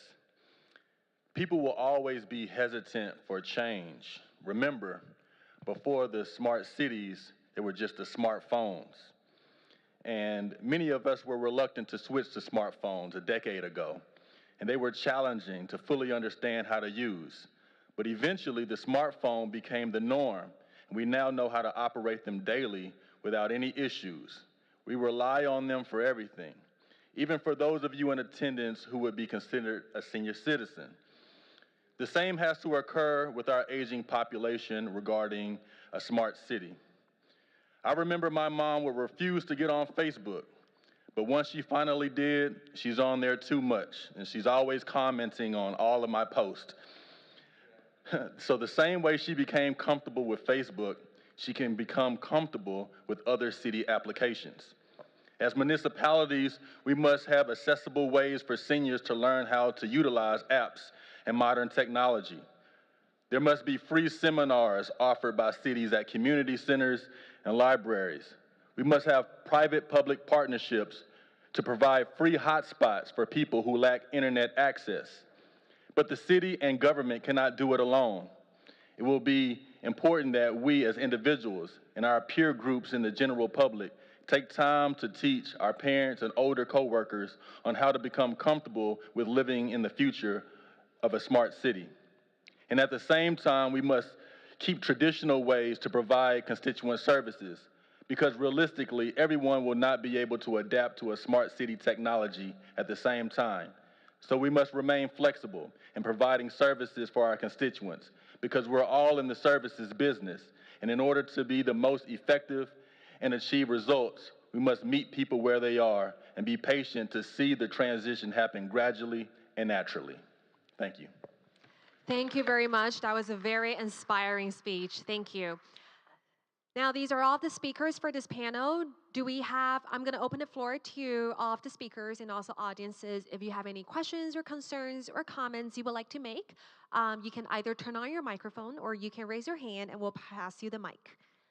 Anyone would like to add on to anything we just talked about earlier? Yes, please.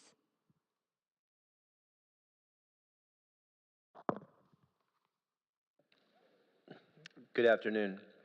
Mayor Brent Latham from North Bay Village in Miami-Dade County, United States. First of all, thank you to our hosts from Taipei, New Taipei, and Taiwan in general, and to the co-panelists. There's a lot to learn, and so a lot more to learn, I think, than to say, especially when, like me, you come from a smaller city.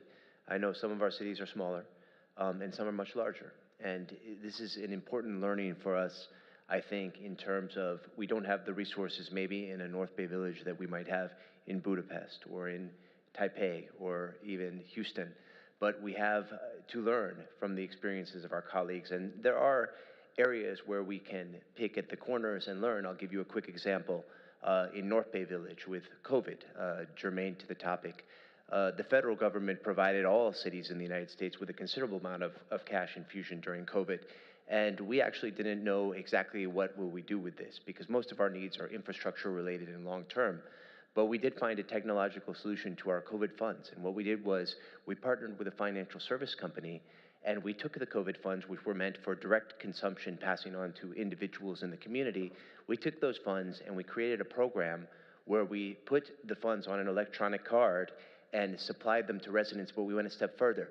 We worked with our local businesses in our community to say, you will be a participant in the program, and the residents will only be able to spend the money at the businesses in our community. We were able to do this through the digital initiative so that we set up our businesses. So not only did our residents get the infusion of cash, which was hundreds of thousands of dollars from the federal government, but our businesses got the double bonus of that money all being spent and kept in our community. And I think, germane to what our colleague from Budapest has mentioned, supporting and building community is a key part of what we're doing or trying to do, at least in our case, in a smaller city with a smart city initiative. We want to build a cohesive community rather than the wonderful gadgets and wonderful futuristic societies that we can see here at the Smart City Expo.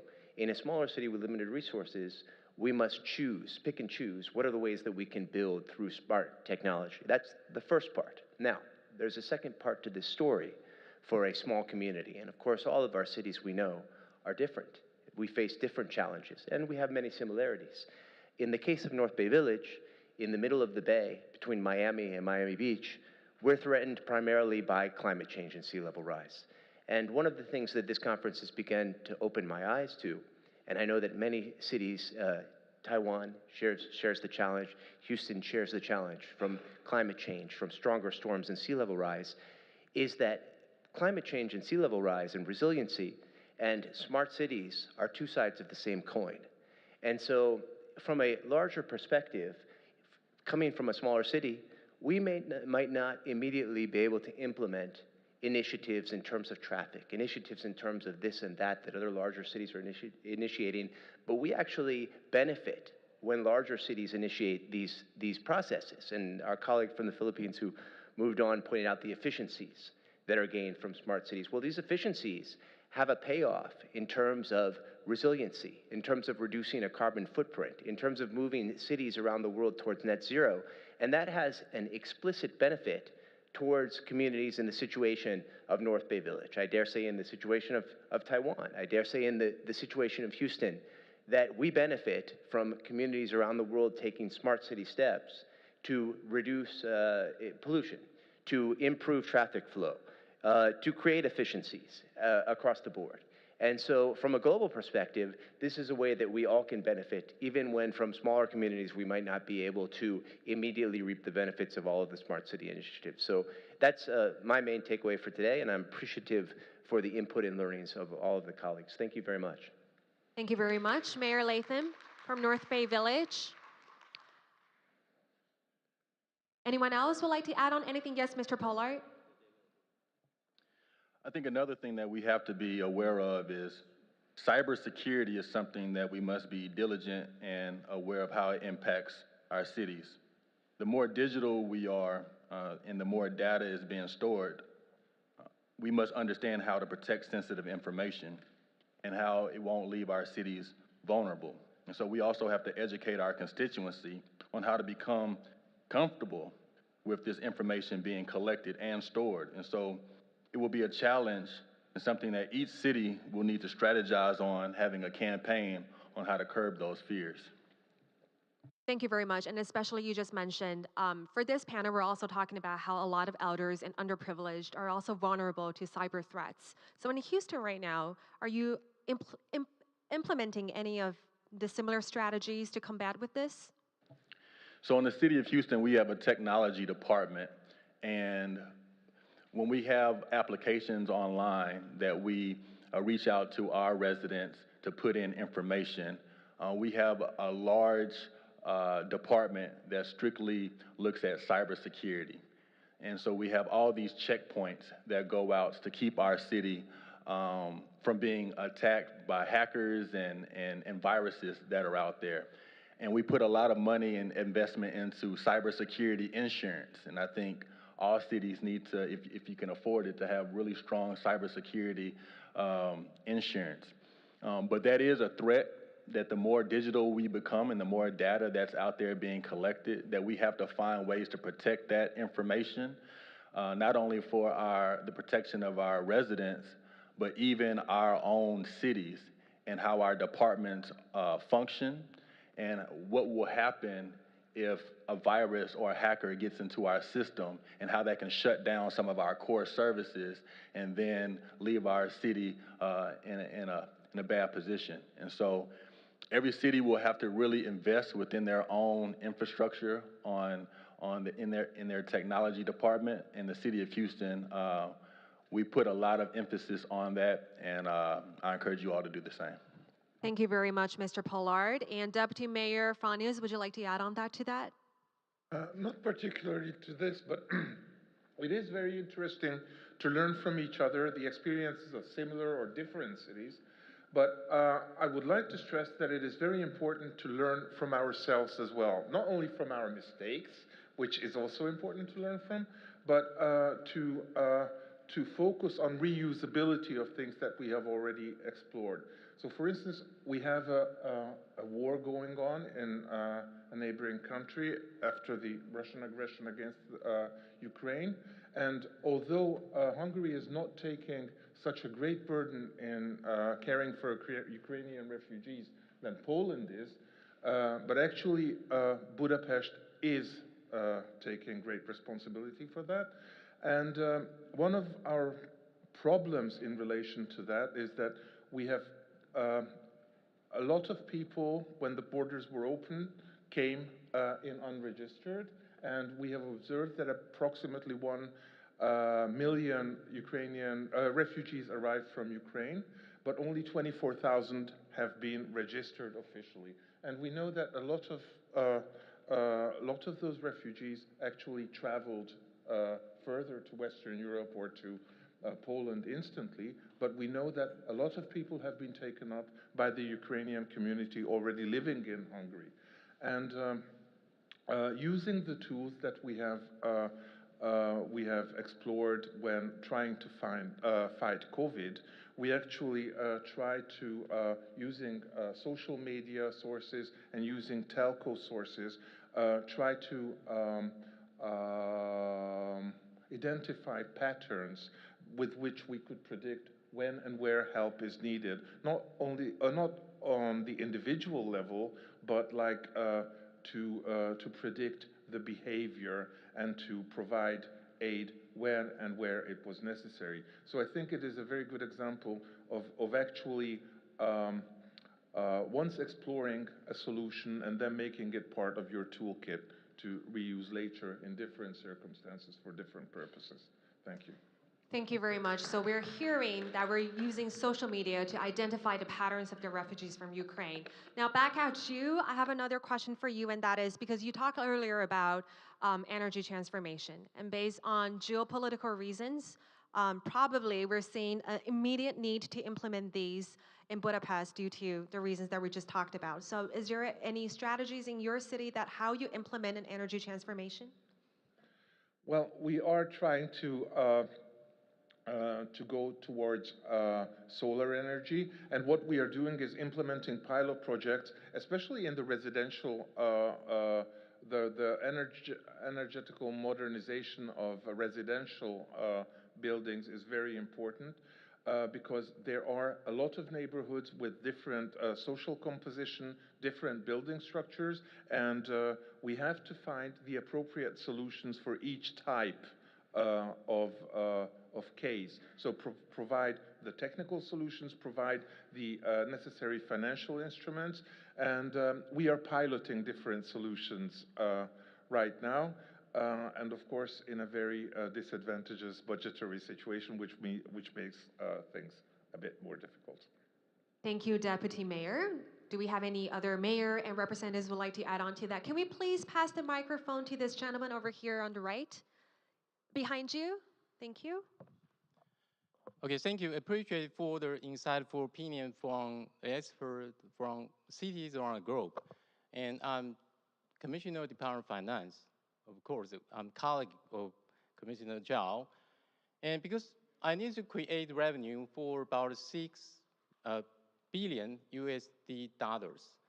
So a lot of commissioner department, they want to do a lot of things and want money from me. So this is quite important. I come here today because I want to learn your successful experiences.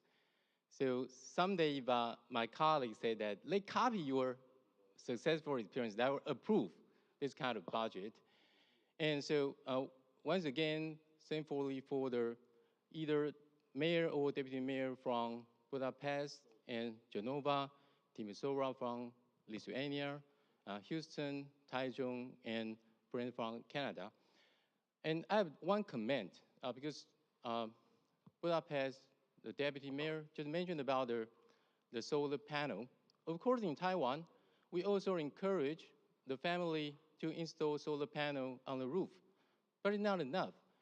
Because in Taiwan, we are going to transition because we support to nuclear phase out in 2025, but it's not easy.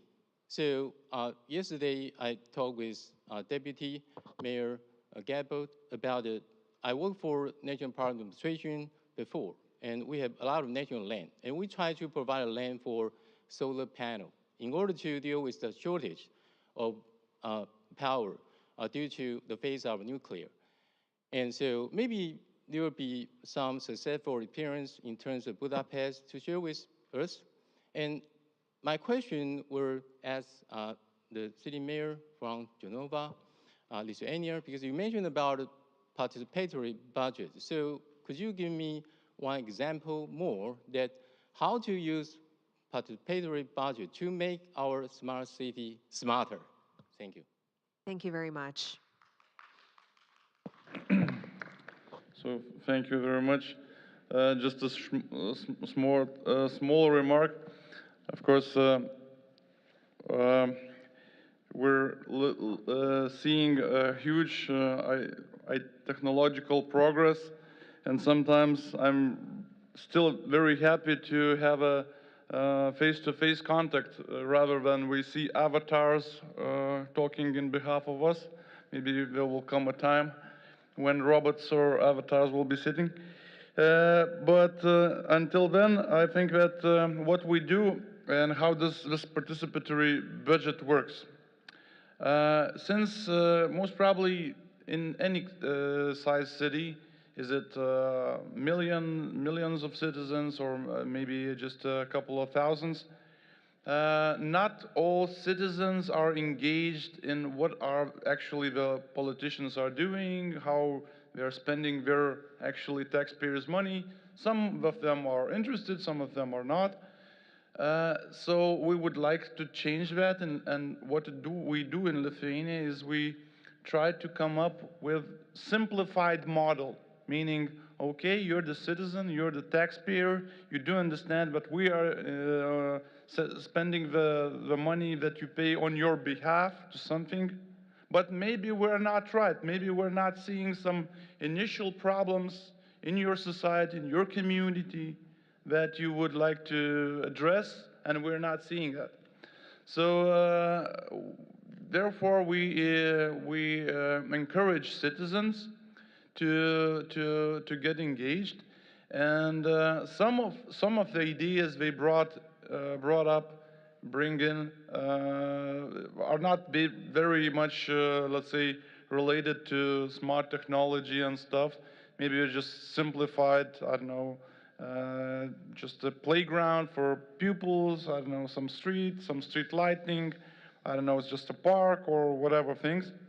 But there are actually quite good ideas, for instance, and I think that's just one of the simplified initiatives that we had last year. Since Jonava is known as for its industry, we have a fertilizer company that makes a lot of to some extent CO2 emissions. We have to come up with decarbonization processes and so on and so on. But sometimes when you have in a neighborhood a factory that produces smoke and steam, and although it's tend to be environmentally friendly, but you never know, you know? It's like having something, it's not making pies, it's making fertilizers, so you can never know what can happen. So, so in this scenario, there were some citizens that they were saying, okay, We want to know what's the weather condition, meaning not is it rainy or is it snowy or is it hot or cold, but what's the quality of air what we're breathing inside the city, and we want it in a simplified manner. We don't want to look at the statistics or whatever, flow charts and whatever. So they brought a simplified idea. Let's make a digital bench. It's a kind of ordinary bench to sit on, but it will light up green, yellow, or red, meaning it tracks the air, and the bench inside has whatever technology. If the air is, let's say, good, the bench is lighted green. You can sit on the green bench. It's in a green color. If it's like not so good, then it's yellow. And if the weather condition is poor, the bench is red, and you should not sit at, most probably you have to get home and sit quietly and wait for the better air condition. So, meaning through this simplified model, I think that also makes our city smarter, because even just understanding if you're not colorblind and seeing if it's green, okay, I can sit, relax, and enjoy the nature, because the weather and the air pollution is zero or is it limited. And if it's to some extent maybe something's wrong, then you will see the red bench. You will not be able to, or not be willing to sit on it. So that's one of the initiatives that actually people came through, and I think that makes us a little smarter. Thank you very much, Mayor. I think that's one of the major incentives for citizens want to participate. Now, you raised a very interesting point, and that is air quality control. I would like to pass the floor to our Deputy Mayor Huang from Taichung City. Taichung City has always wanted to enhance its air quality. Could you share with us some of the implementations you have in Taichung City? Yes, because there is largest power station in Taichung, in the area of Taichung Harbor, and it makes a lot of pollution for our city. So we,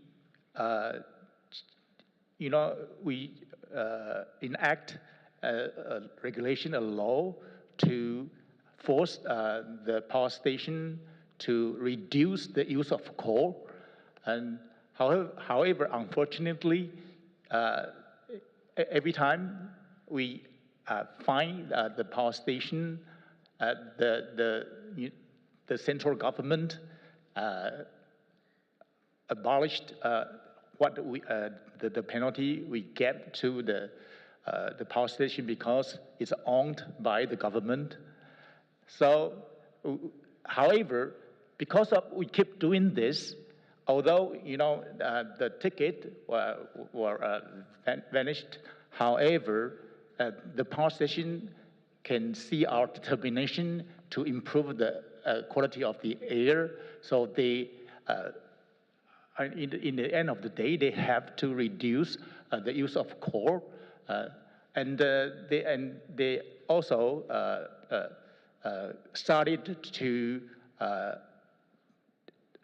improve the way to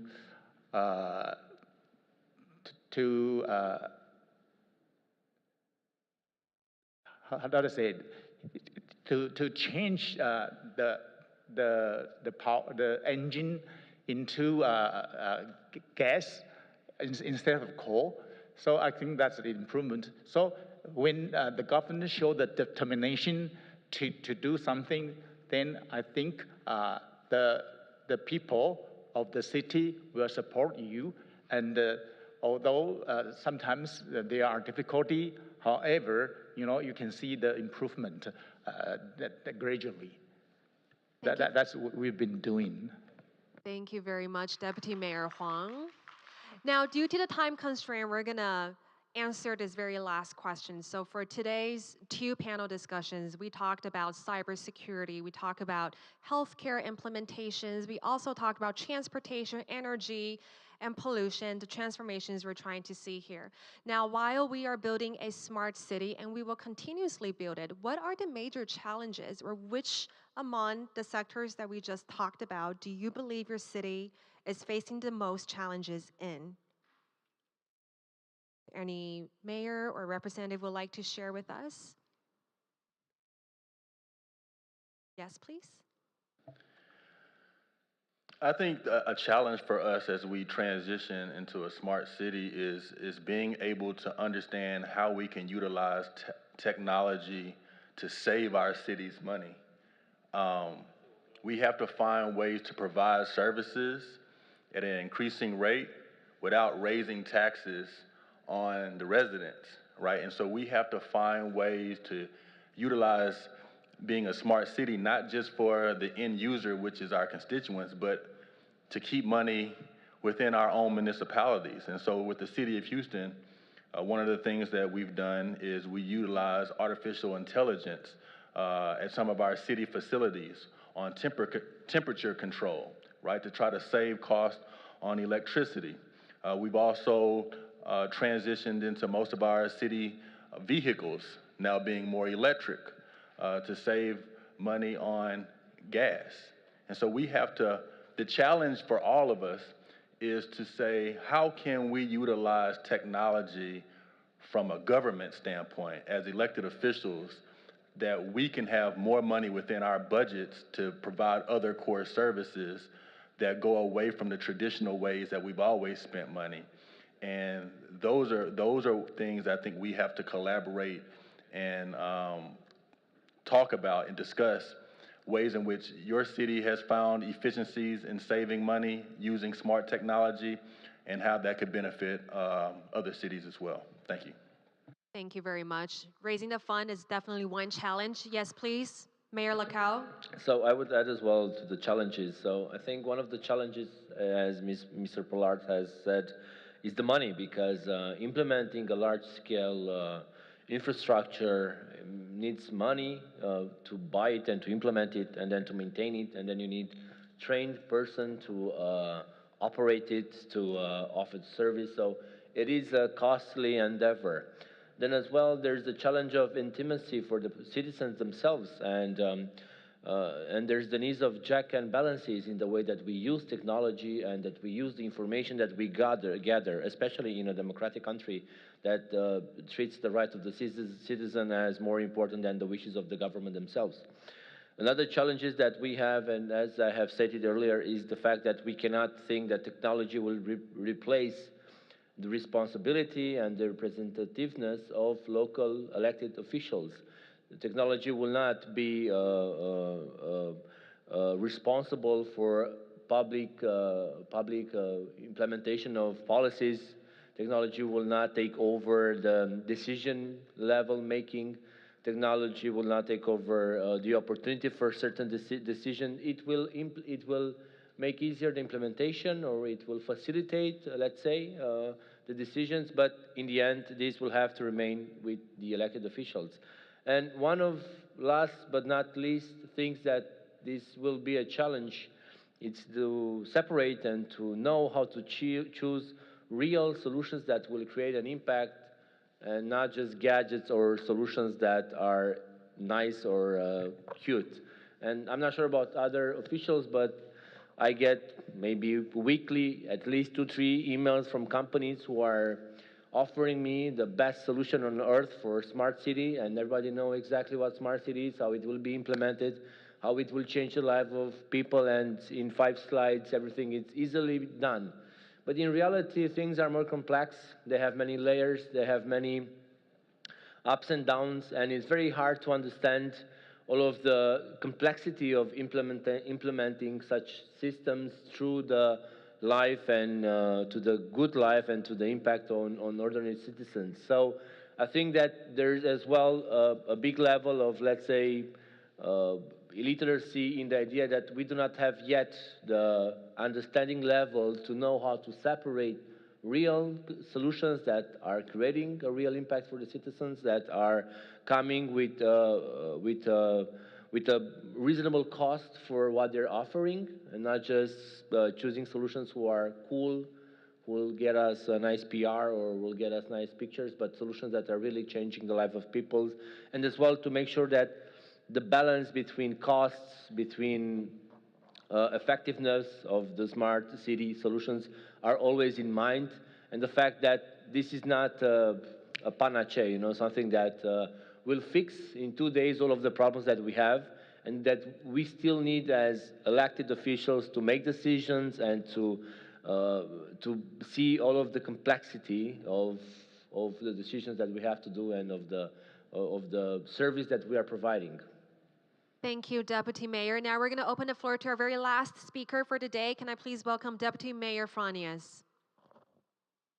Yes, just adding to what the Deputy Mayor of Timisoara was saying, it is not only judging what is going to be what solution is going to be finally good for the community, but also technology is becoming obsolete very easily. So it is always a matter of guessing actually what will be successful in the long term. And it is also always a very important balance you have to make between spending the community's money prudently and experimenting and allowing yourself to actually try to solve a problem and sometimes fail as well, because you can make great improvements if you dare to try things.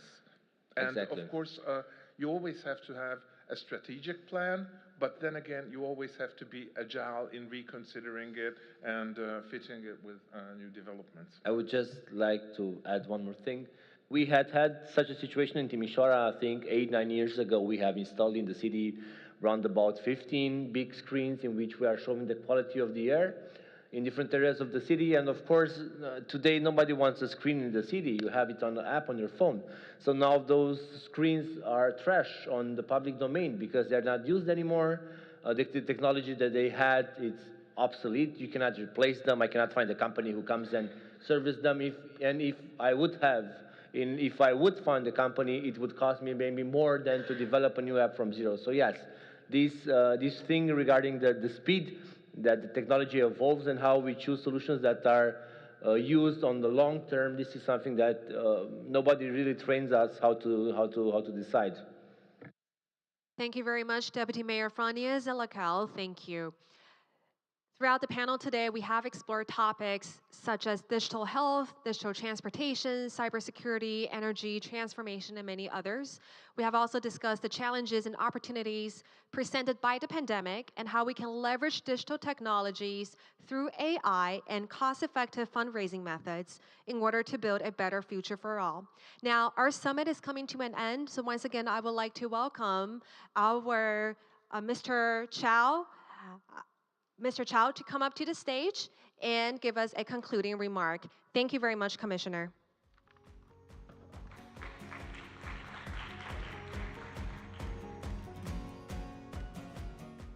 Okay, good evening. Now it's evening. Ladies and gentlemen, it's me again, and again. I'm Jack Chow. Obviously, you've already known that. The Commissioner of the Department of Information Technology. On behalf of Mayor Jiang and Taipei City, I would like to thank you all, to the city mayors, government officials, and representatives for providing insightful perspectives and analyses. From your shared experiences, we understand that the COVID-19 pandemic has impacted the economy, education, and daily life in most countries, and has also led to changes in business models in the face of the challenges and changes brought by the post-pandemic economic recovery. It is urgent to promote digital transformation for cities and industries. We believe that everyone present has gained valuable insights, and that understanding of importance of promoting digital infrastructure and the key points of digital transformation in the public sector. We can inject innovative economy and vitality into cities through public-private cooperation. Moreover, we exchanged many valuable opinions on the topic of using information technology to create smart communities to promote citizen welfare. As the summit is about to conclude, we would like to thank all of the distinguished guests for attending and all the audience for participating. We hope that we will see you again soon. Let's call it a day. Enjoy your trip in Taipei. Thank you very much. Thank you very much, Commissioner Chow. Once again, we would like to take this moment to express our gratitude. Thank you all for coming here in person today since the outbreak of the pandemic, since 3 years ago. So once again, thank you all very much, and we will see you next year, 2024 Mayor Summit. Thank you.